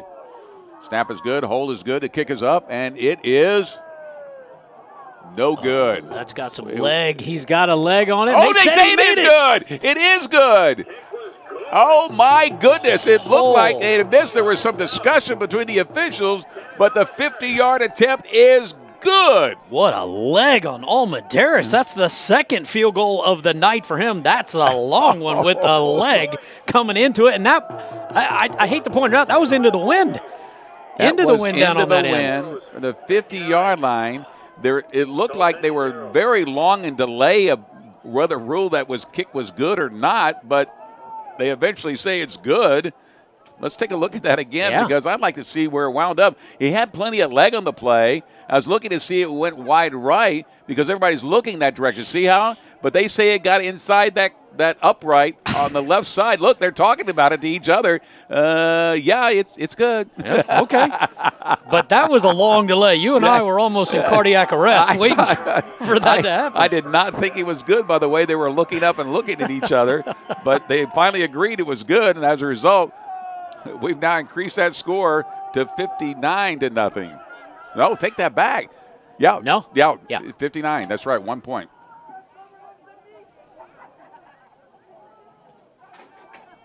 So they dump it off on the possession. Yeah, find a number 3 out there. That's Caleb Jolivet again. We've called his name several times tonight in that wide receiver position, just being an open receiver for his quarterback. Needed it at that time and got out of bounds. But in the fourth quarter, folks, that's why we got to keep up with these rules. The clock just keeps running. He's got it. So this is where the speed of your offensive calling really comes into a criticality for this point in the game, is you got to get those plays in fast because your play clock has now been shrunk big time. All right, let's see if they can do anything to get on the board for this game ends. 2-minute motion that time. Nice pass, but it floats it high and is all. Oh, was it picked off? They keep pointing like they caught it, but they say it was up there. I thought that was a pick, Greg. Look, they're giving him, they're trying to resuscitate him because he's so upset. He thought he had the interception. Watch this replay, folks. I thought he caught it. I thought he caught it, but was he inbounds when he did? You tell us, that's Ken. The pop-up right there. And then 17 making the great effort. He doesn't have possession. No, that's a good officiating right there. Number 17 making a great effort to try to walk away with that pick. That's Isaiah Brooks, that linebacker, 6'1", 225, just off the hands. I like the way his teammates come over there and start calming them down. Well, no, they were doing cardiac resuscitation after that because it was a cardiac moment. Oh, he almost got the pick. Hilarious. So now we've gone to the 3-minute warning, and we'll take that break along with them. San Antonio Toros are up by a score of 59-0 off a 50-yard field goal. As a result, Toros football continues on United Football Media. How's it going, guys? I'm Ace, and I'm here to talk to you a little bit about WeFunder. So let's answer that first question. What is WeFunder? WeFunder is an investment crowdsourcing platform that allows everyday people to invest in private companies they believe in. Instead of only major investors getting early access, WeFunder gives fans and supporters the chance to get involved too. That means through WeFunder, you're not just cheering us on from the sidelines, but you can become a part of our story. So in simple terms, you're investing to back us now. And once we hit our goals, your safe will turn into stocks, which will then grow in value as the Toros grow in value. These stocks you can hold on to as an owner of the Toros, or you can sell for a profit on WeFunder. This is just a part of the funding that helps us grow the right way. We've already raised more on WeFunder than any other American football team ever has in the company's history. That tells us one thing very clearly. People believe in what we're building in San Antonio. So what do you think? Are you ready to join the Stampede? And welcome back, fans having a good time here. Thanks for all those that turned out for our first game at Wheatley Heights Stadium, and they will be the home stadium for the Toros for the rest of the season. I hope you can join us out here. It's been a lot of fun. You see a lot of excellent football, 59-0. You can't help but say a lot of excellent football for the Toros on this. Great venue. This is the third down, so they'll have to punt. And in doing so, good kick again by Riedel. Gets it down inside the 15, but a good return coming back, but run out of bounds. Number 5 that time, that is Chris Carpenter, who, by the way, under his belt has a 97-yard touchdown return when he was at UTSA. And you can see the speed. I mean, it's a no-brainer. You go pick that guy up to be your punt return, kick return, and wide receiver. He's got some speed to the outside. He's got some great hands. And I love the fact that, you can take a punt return or a kick return guy, make him a wide receiver. After that catch, really, it's just another punt return. It's avoid everybody you can. And Carpenter's got a lot of experience avoiding defenders. At the 35-yard line is where the Toros will take over. And all they will do now is try and run out the clock with just under 2.5 minutes to play in this game. No rush here. They'll go with a handoff to try and use clock. They do just that. Alfonso Graham with the carry, gets a couple of yards, but more importantly, keeps that clock running. Yeah, I like that. And you still got your veteran quarterback in there. You see Arndt, just a nice little easy hand down to number 19, trying to do the rest. Good backside pursuit there by number 33 of the Tall City team. That's Dominic Oliver. Hails from San Jose, California, coming out of Western Kentucky. Gain of 2 on the play. 2nd down and 8 for the Toros, who try and pick up the first down on this play. 2 men in motion that time. They go with a handoff again, bouncing off the initial contact. They don't get much further than that, maybe a yard or two again. So this time it'll be 3rd down, and certainly they will try and punt it away. Yeah, the Toros just trying to challenge that left side, except they're running into number 52, Jordan Bussey, comes out of San Antonio. Ran into him off of that. The ground game so far for the Toros, even though strategically and, looking at the play clock and the game clock, you want to keep this thing on the ground. The Toros just haven't had any success on the inside there because of the Tall City defensive stand. So now they're going to punt the ball after all. It'll take a little while getting that special teams arranged here, so they're being very generous on the 20-second play clock here. I'm sure because of the lopsided score. Long snapper being Cade Collenbach, 6'2", 240. Grandfather played for the Toros, so Leo he's wearing Seitz. his number. So. I know exactly Leo Seitz. I was fortunate enough to be around at that time. Great man. Here's the snap. There goes Amenderis. Gets a little pressure in the process, but a nice big booming kick. And exactly what he wanted to do with the ball, just get it out of bounds. That's that checkup again. He's been really good at that all night long, putting the ball over towards the sideline and having it either check back or check out of bounds where there's 0 return for Tall City. Yeah, only 40 seconds left in the game with a 59-0 lead, so Tall City will try and get some points on the board, but it's going to be a tall task for Tall City. Oh, and you got the Toros definitely lining up for a prevent defense. I've got 5 guys back here in the backfield. They're going to play deep off of this with 40 seconds left, knowing that Tall City's probably going to try to put this thing in the air if they can. I don't think they have a choice, do you? No. No, not at all. They got to put it in the air. All right, let's see who they leave in the game, because the better arm actually was Ware in this game. It looks like they're going to stick with Barrett. They do. So he's going to have to put it up quickly. Had a man, just let him a little bit too much.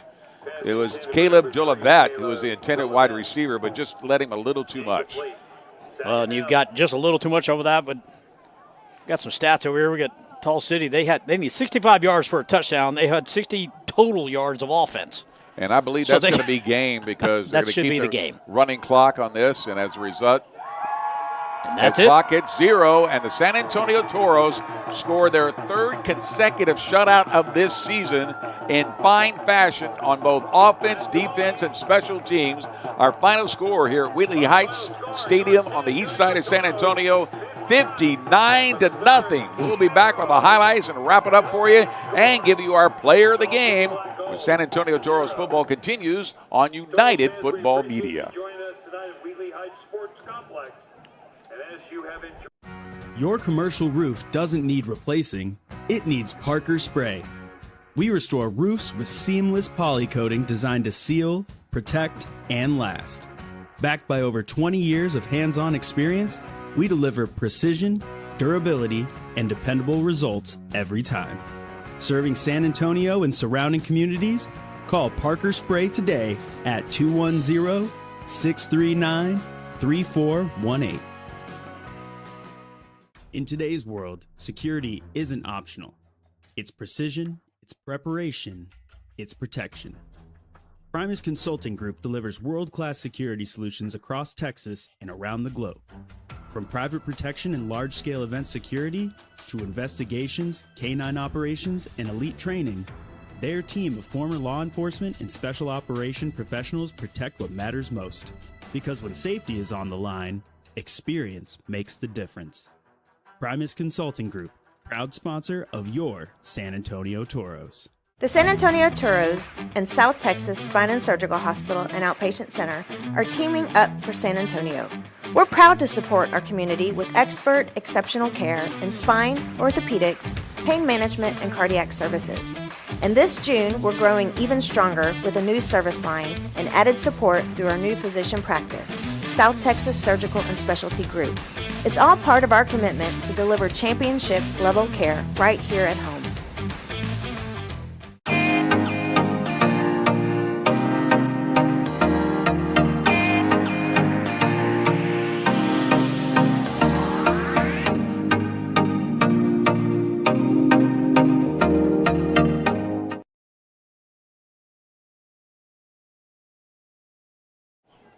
Welcome back live to Wheatley Heights Stadium here in San Antonio, Texas. And there you see the crowd as they start to disperse here after seeing an unbelievable offensive show and a defensive show here for the San Antonio Toros, 59-0.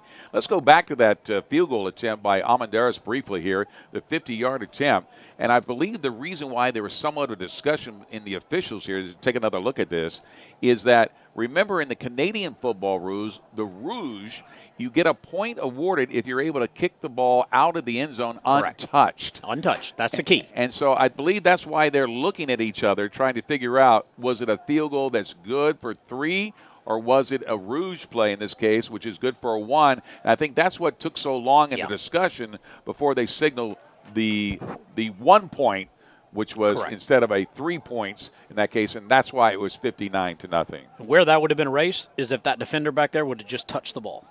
Exactly. That's another point. And again, we're all learning at the same time. But you're right. Had he touched that, it'd have been 0 points. 0 points. But, hey, what an impressive performance by the Toros. I've got a running long sheet of activity that happened. We gave you that first half rundown. Second half, a little sparse in the touchdown category, but the Toros didn't have to. I mean, they were already up big time going into halftime. But I tell you, for the second half of the Toros, they really just put the metal down, and it came to the fourth quarter, and it was to their advantage. They had the point advantage, but then more importantly, they had the right athletes on the field in the fourth quarter by bringing in their veteran quarterback, Will Arndt. So now the discussion you and I have to have live on the air now is who is your player of the game? Gosh. Because there are so many stars in this and so many people that contributed. It might be a defensive star. Might be an offensive star. But you look at Ibrahim had the strip and the touchdown. Hearns had that strip touchdown as well, number 21. You had the long touchdown by Will Arndt, who put that bomb up, and you also had the 80. How about the fumble of Lamagia Hearns? Hearns, exactly. You know, you had the strip touchdown, and you got Luzon with the reception in the second half. Henry with the rushing touchdown in the second half. But this is probably one of the tougher games for us to find a player of the game because they're all over the place, Greg. I mean, they've got touchdowns, they got field goals. You got Almendarez with 2 field goals and the Rouge Rule point. You got Johnson with a scoop fumble recovery, strip touchdown by Hearns. As you were just saying, Ibrahim scoop touchdown on himself. I don't know. I kind of got to go with the electric side. I almost want to choose Hearns as that strip touchdown all by himself. You just saw that replay. I like that probably the best. I'm leaning a little bit to Almendarez here because he had such a great comeback in this game. I agree. But that play alone put them up 17-0 at the time, and I think that was when they're starting to put the gas on. And what makes it even exciting, that was the defensive touchdown. You didn't even need your offense off of that. You got your defense who can score points for you, and that is classic Coach Jerry Glanville style right there. And for the defense for the Toros, they really set them up for success. All right, today. You just heard us decide this live on the air, but it's going to be Lamagia Hearns and his 80-yard return off the strip, the fumble return, and is able to get it into the end zone. But what a remarkable game by all phases of this game. Aside from that, any other one play stand out in your mind as one that was a backbreaker? Well, I think just the defensive stand alone, but then when you get, the rushing touchdowns by the backfield, I look at Henry and I look at Ruby. I look at those guys who had scored off of that, and that's just the running game. But the passing game, I think the Toros are hitting on all the cylinders that they need to hit on perfectly at this point, especially as they cruise into next week playing the Texas Syndicate. All right. Keep this in mind. We're in the third game of the season, and we're including the preseason game, of course. But they have outscored their opponents now 71-0 in game 1. Correct. They've outscored 24-0 in game 2, and now 59-0 in game 3. And now they take on the Texas Syndicate. Again, remember that was a team that really gave them the most trouble in that first regular season game of 24-0. But I think right now, even though we're 3 games into the season, I think the Toros are a better team. Yeah, they really are. 154 points in 3 games. I'd take that all over the place. And 0 scores allowed, too. So that's their defense. So offense, defense, special teams, they're hitting it hard, and they're hitting on all cylinders right when they need to. All right, we're going to take one more break before we wrap it up here at Wheatley Heights Stadium. San Antonio Toros football continues in just a moment on United Football Media.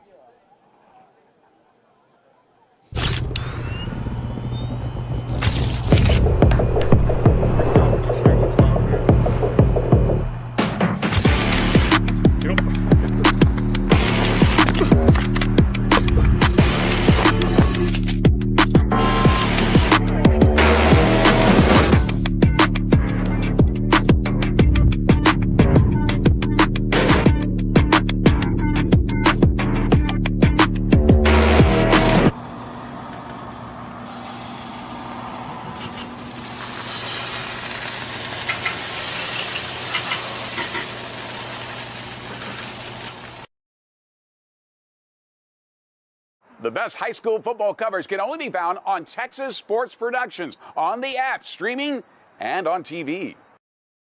Your favorite high school sports only on Texas Sports Productions, each and every week for free. San Antonio, it's time to light up the night with Bangers Fireworks. From backyard fun to sky-filling finales, Bangers has the biggest selection at the best prices. We're proud partners of the San Antonio Toros. Visit us at any of these 4 locations. Bangers Fireworks. Best fireworks at the best prices. I'm Stan Bedwell, head coach of the San Antonio Toros. As you can imagine, things get a little rough on the field. Twisted ankles, concussions, or even broken bones. And you see this happening in real time. But what you might not see is what happens behind the scenes. I send all my players to complete care because I know that they will be seen immediately, they will be diagnosed properly, and they'll be treated quickly so that we can get them back on the field fast. We look forward to an amazing season. We hope you come out and catch all the action. And if you have a little too much action for yourself, go to complete care.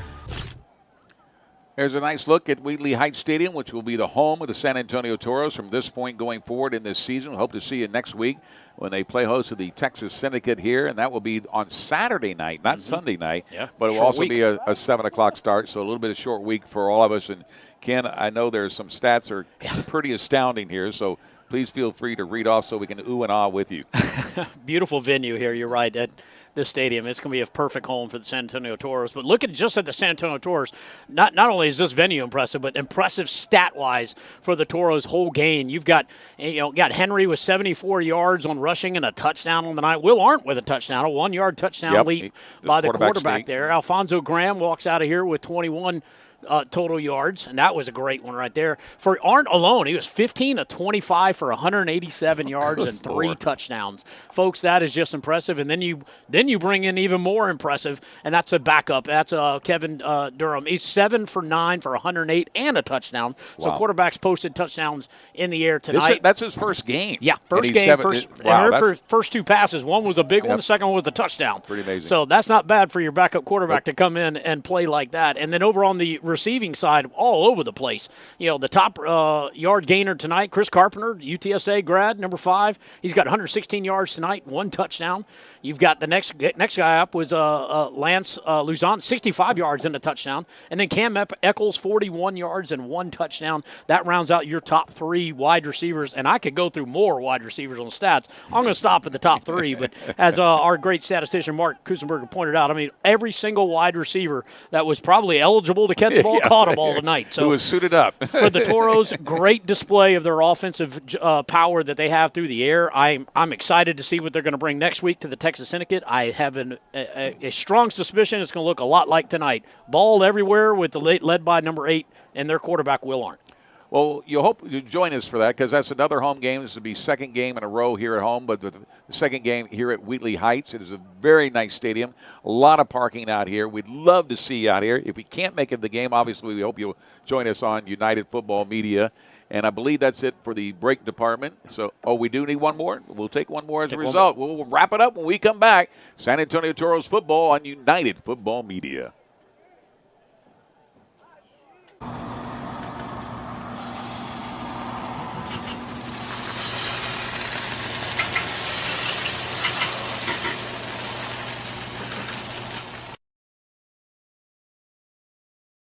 The best high school football coverage can only be found on Texas Sports Productions, on the app, streaming, and on TV.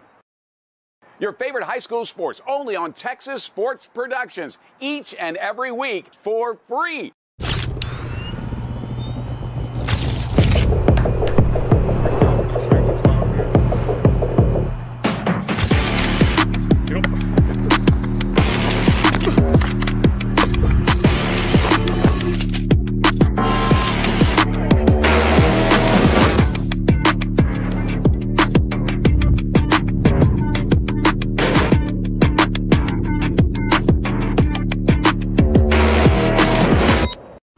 Your commercial roof doesn't need replacing, it needs Parker Spray. We restore roofs with seamless poly coating designed to seal, protect, and last. Backed by over 20 years of hands-on experience, we deliver precision, durability, and dependable results every time. Serving San Antonio and surrounding communities? Call Parker Spray today at 210-639-3418. The San Antonio Toros and South Texas Spine and Surgical Hospital and Outpatient Center are teaming up for San Antonio. We're proud to support our community with expert, exceptional care in spine, orthopedics, pain management, and cardiac services. And this June, we're growing even stronger with a new service line and added support through our new physician practice, South Texas Surgical and Specialty Group. It's all part of our commitment to deliver championship-level care right here at home. And welcome back to Wheatley Heights Stadium on the east side of San Antonio, Texas. And there you see a look at the stadium as we empty out. And the crowd is gathering here to congratulate the Toros as they wrap up another successful shutout victory, 59-0 over Tall City Black Gold. And just a demonstration of power on both sides of the football, Ken. Absolutely. Dominant on all sides, and that's exactly what you want. Hey, I know you want to come out of the chute real fast against, your preseason Tennessee Hornets and then against the Texas Syndicate, and then you cruise into your bye week. But I think the Toros are really getting into their groove. Offense, defense, special teams, coaching, the continental shift. All of these things have to come together, and it's as far as timing-wise, is going perfect for the Toros as they cruise into next week. Well, we invite you to next week, and that would be against the Texas Syndicate here at Wheatley Heights Stadium. That will be on Saturday at 7 p.m. We hope to see you here off another stunning victory by the San Antonio Toros of a final score of 59-0. Time to thank our crew tonight who put together such a great broadcast, and we really appreciate their effort. Remember, they've been dealing with the heat a lot more than we have. There's 72% humidity out there, so it's tough. But thanks, first of all, to our statistician, Mark Kusenberger. Also to our directors, Travis Butts and Havana Montez, cameraman, James Oakes, Jonathan Miranda, Juan Luna, our red cap tonight, Bradley Riley, and the president and co-founder of Texas Sports Productions, Jay Riley. Thank you for all your help tonight, and we hope to see you here next week. If not, we hope to see you here, right here on United Football Media. Good night from Wheatley Heights Stadium in San Antonio. The final again, the Toros 59, Tall City Black Gold 0.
I just got to get myself in here.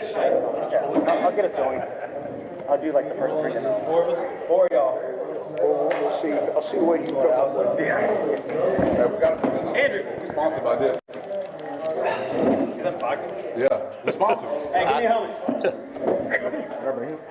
helmet. It's a helmet right outside. It's like you found a loophole. Hey, hey, I think I need one of those veladas as well. Yeah, we got to put them up here. We're sponsored. It's a sponsor. It's okay. As Coach slurs, and then we have the words out where the logo's facing.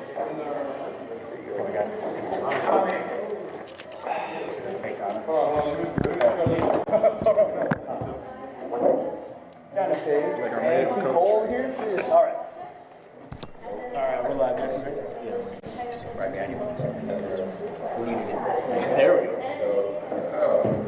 go. All right, everybody. We are doing the second.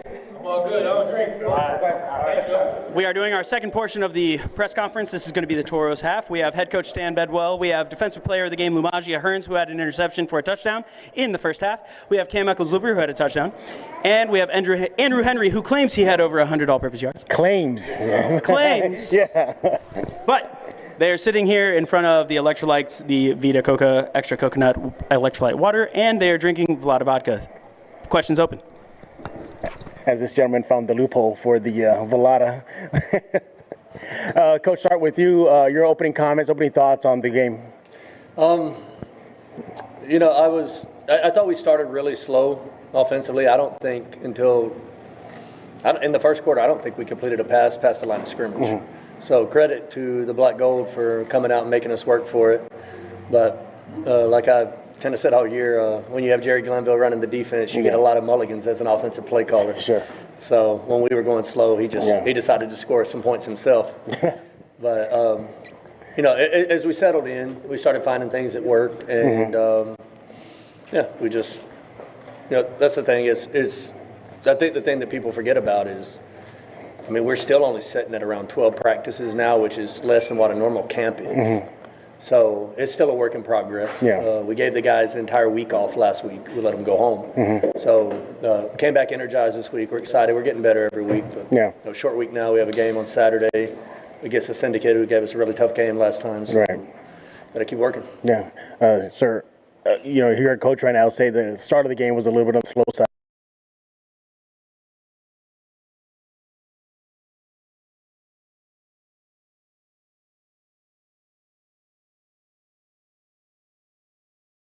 little second to get clicking, and it took us a couple drives, but what they say, the tortoise never won the race running fast. Yeah. It just takes a little time, and once we got the clicking, we'll see what happens. Yeah. Coach, what did you see on the defensive side that put a smile on your face as you get ready for the next game? What did I not see? Exactly. Put a smile on my face. First, number 14, our new player, Ramon Perrier, he was in the backfield the entire game. So I don't know if they blocked him. I don't know if he's been touched yet by a different color jersey. Then another one, Javier Edwards, a really big guy there in the middle. He doesn't always reach them. Yeah. But man, he gets back there and he's disruptive. Yeah. So, and secondary, what I really loved about the secondary is not only stepping in front of passes, making plays, but ripping the ball out and creating turnovers. So it wasn't necessarily taking the turnover, you step in front, it was making it happen themselves, pulling the ball out, ripping the ball out. Yeah. Can y'all talk? Hold the mic, please. Okay. But yeah, pulling the ball, ripping the ball out, and so there's nothing, maybe some penalties I didn't like. Yeah. I think we had a little bit of extracurricular stuff that we could do without that might hurt us in a tough game, but otherwise, 12 quarters played, 0 points given up. Yeah. Like, how can you complain? If you were to look back in time and I were to tell you, hey, Coach, season's about to start, you're about to go 3-0 and blank out every team that you start the season with, would you have believed me? Yeah. That was the expectation. Why is that? Yeah. Tell us about that. Why? In my mind, I've said it. I believe you look at the pedigree of our coaching staff. We got guys that have done it all at every level. And when you look at, the pedigree of the players we have, we have great football players. We have guys that have played at every level of the sport and succeeded at every level of the sport. And it's never about trying to fit in and be like everyone else. It's standing out and rising above and being better than everybody else, and that's what we'll always strive to do here in San Antonio. Yeah. Gentleman in the white shirt. 3-0 start to the season. Not a team scored on you guys. How hard is it, or maybe do you embrace it, knowing that that's kind of the standard now, wins and getting shutouts? How do you sustain that high level of play? Like Coach credited, the D-line is in the backfield every play. So it makes it easy for us on the back end to, deflect passes, get interceptions, force turnovers. So it really just starts with the D-line. They set the tone. And then, we talk about it. We compete every day in practice. So it's like if we don't give up no points, we win. We can win a ball game 1-0. So that's all it is. Yeah. They said they claimed that you had how many receivers? They said he claimed 100. We'll see. We'll see eventually. Yeah. Your thoughts on the win? Like you were saying earlier, last week we kind of slowed down. The last game we kind of slowed down second half, so it was good that we was able to keep going. So I'm just excited to see what we do in the future. We have a full game where we start fast and finish strong too. So I know we got another big week ahead of us, so I'm just excited for us to get in practice. I want to see our offense have a game where we just start to finish, do our thing. So we got a lot of improvement. So I'm just excited to see what the future is looking like for us. Coach mentioned how the start of the game was a little bit on the slow side. How do you avoid that becoming a habit? I just feel like in practice, but like I said, the coaches we have, the standard we hold, I feel like when we look at the tape, there's little things we can look at. I feel like we got players that can play at any level. We got coaches that have done it. So I feel like it's just us looking in the mirror, the little things. Yeah, it's real simple for us to fix. So when the coaching staff gets on y'all with film session, you're going to be like, we're undefeated and we blanked out every team, right? And we got to say, we're trying to play to where we want to be at. So every day we wake up and we play like that. Yeah. All right. Open up the questions here. Big Boy Steve on Instagram. Hi, nice to meet you. I actually have a question for Lou. I was wondering if you could run us through what exactly were you thinking about whenever you caught that pick six, or like what exactly helped drive that play happen for you? I'm playing off. I know they were running slants. We began playing for that. So he actually beat me inside. So I broke to the low hip. The ball was on his back shoulder. I got my hand on it. Somebody else actually came and hit him. It kind of helped jar the ball loose, and I was able to just take it, and I seen green grass, can't get caught. Thank you. And Coach, I was wondering, how exactly do you feel that we are currently 3-0 and have the rest of these games ahead of us? The same that I felt at 0-0. Every day we're striving to be the best we can be. I'm striving to be the best coach and best leader that I can be, and we're all trying to learn each other and just build as a unit, and that's, it's good to be 3-0, but it's not where my focus is. We don't talk about 1 win, 2 wins, 3 wins. We just talk about, as the guy said, we want to play and coach at the level we're striving to be at, and so who our opponent is across from us doesn't really matter, because in our minds we're playing at a UFL level or at a CFL level or at an NFL level. And so for us, it's just the pursuit of perfection. Thank you.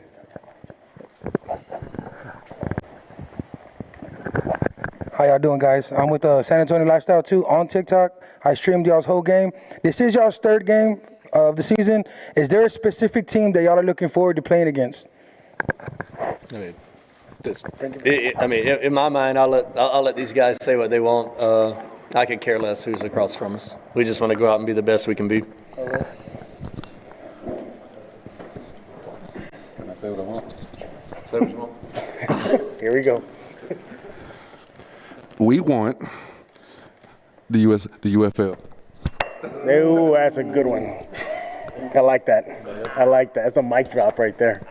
That's a mic drop. Just to kind of echo what Coach said, they all nameless, faceless opponents. We just, line it up, defeating the guy that's in front of us. That's all it's about, dominating. Yeah. Hey, Coach, how surprised were you when you saw Almendarez hit that 50-yarder? Good Lord. Not at all. No? He's a Luke Rose Award winner. Yeah. And for people that don't know what that is, Luke Rose Award winner that's basically the Heisman for kickers. This is the #1 kicker in all of college football. Mm-hmm. So 2024 at University of Louisiana, he was the best kicker in the entire country. Mm-hmm. So we got a great one, and he's missed a few early on, but it's not necessarily on him either. There's limited reps, limited time. There's a lot more that goes into it than just the kick. Mm-hmm. It's the snap, the hold, and all of those guys getting on the same page with everything. But no, we're blessed to have Kenny. He's as good as anybody you're going to find, and he could easily be playing on Sundays. Yeah, he talked to me about that during the game. He said, his start was a little rough, and he didn't like it. He said, those different snaps, stuff like that. So, but it looks like he's ready to go for the rest of the season, man. Yeah, it takes time, but he's only going to get better. Yeah. Luigi Esbagel for the People Pictures. When you go out there and you're up by so much on the half, do you still see 0-0, or do you come back and kind of get a little bit into like a cruise control kind of mentality when you come back, knowing that you're up so much? And then also, what's the energy like in the locker room at half when you're up so much? I'll let them talk about the energy. From a coaching standpoint, you just you got to treat it like 0-0 at all times, because when you don't, you let up, and that's when you get hurt or the guy next to you gets hurt. And so, we went in at halftime. We said we were going to move Kelvin Durham in, and they came in and did a fantastic job in the third quarter, but he got tackled over on the sideline and banged up his shoulder a little bit and had to come back out. So that's why you saw Will back in the fourth. But, you're not necessarily trying to go out there and embarrass your opponent, but this is pro football. You're doing what you do. So, we just wanted to go out and execute and take care of the football and, keep playing. You could talk about the atmosphere in there. For us, we don't stop. We trying to score 100. Yeah. So when we went into halftime, we had the same mindset. We started the game off. Keep scoring. Keep your foot on their neck. Don't stop. Defense, don't let them score. Offense, let's take the top off. Let's run the ball, pass the ball, score. Coach, I wanted to ask, we're going into, this is week 3 of the COFL. We had the bye week in week 2. The Continental shift. You brought Will back in. How did you feel that the play calling and the play execution went during the Continental shift this week as opposed to last game against the Syndicate in week 1? Yeah, I think we moved the ball well. It was kind of a strange situation where I messed up on that first drive because I'm still used to playing American football. And so, I was kind of running that third down to kick a field goal on fourth, and then they were like, it's, turnover on downs or whatever. And so that's something that was my bad, actually. I would have kicked the field goal on that first drive that we didn't convert. But it was a strange situation where you're taking some shots, but you're not really. Most of the plays that we had scripted are more explosive plays, and we tried to keep it more simple and just run the ball and just really get out of there. We had a couple guys get banged up. Devontae Price got banged up today. backup quarterback gets banged up, you don't want the starter to take any unnecessary hits. So more than anything, that fourth quarter, it was just take care of the football and get out of there healthy. And then, Coach, I know that on the sideline, a referee ran into one of the cameramen, and, you know, you had some words for it, and then immediately a touchdown was thrown. Explain the emotional roller coaster that was that few plays. I mean, I don't know if it's that much of an emotional roller coaster when you're up 44-0 or whatever it was. But, yeah, I did yell at the kid. And was that you? Hey, I hear you feel bad. It's cool. I forgive you. I'll give you a hug after this. We're good, bud.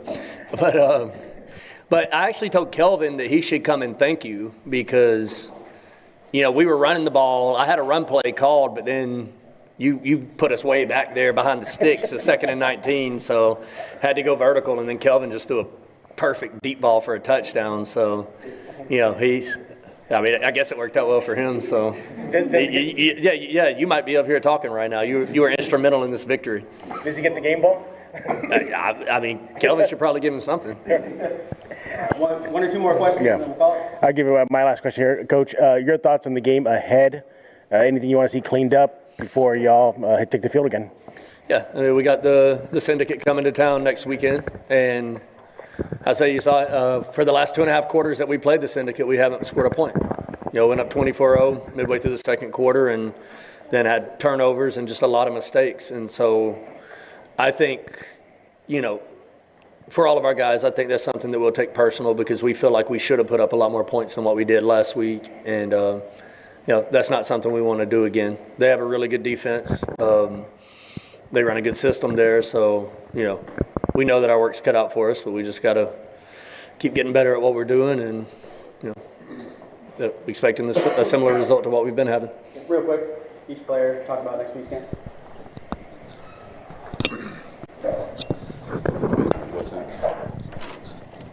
Expectations. Okay, Dan. Last time you played the syndicate, there was a lot of fiery emotions, especially in the first quarter. Are you excited to get back out there and play them on your own home turf? Well, to clear up the air, a lot of those emotions came from self-inflicted wounds, if we're being honest. It had nothing really to do with the opposing side or the opposing color.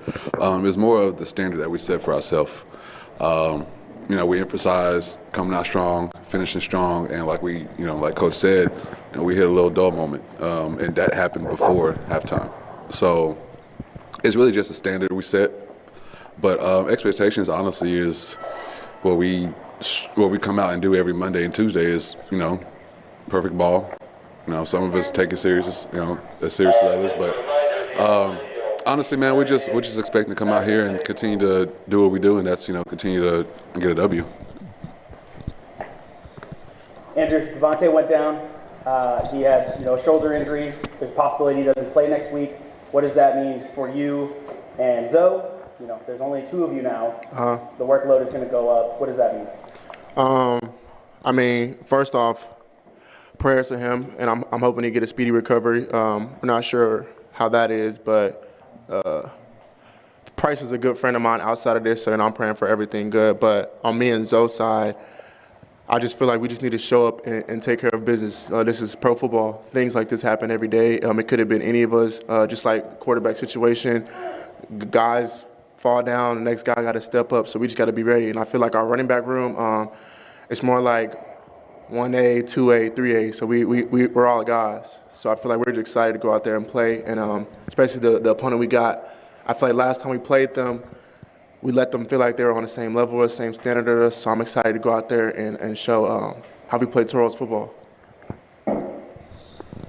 Lamagio, still yet to give up a point on the Toros defense. Is there a bit more pressure going into next week, or is it just the next game? It's just the next game. Faceless name is opponent, man. I mean, they came out, they had some guys who could play. We were able to complete a few passes. We gave them up some yards, some penalties or whatever. So definitely want to play a cleaner game, but, I mean, it's the same guys. They put their pants on the same way I do, so we ain't worried. All right, last question over here.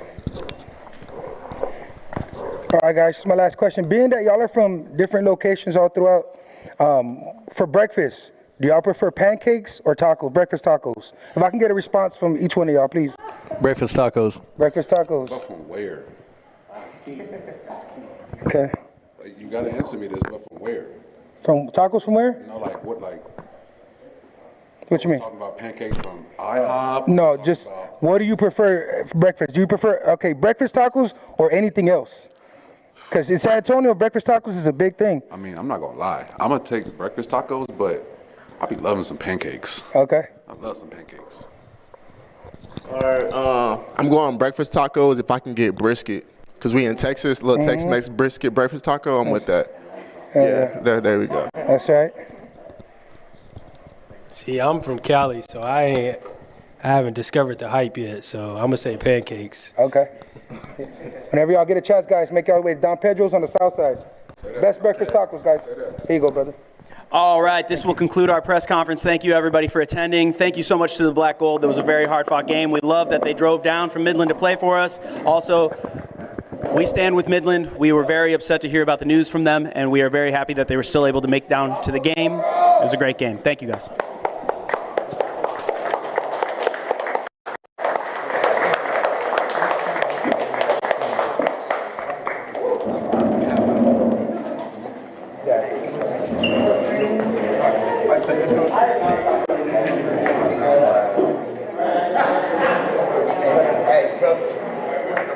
Here we go.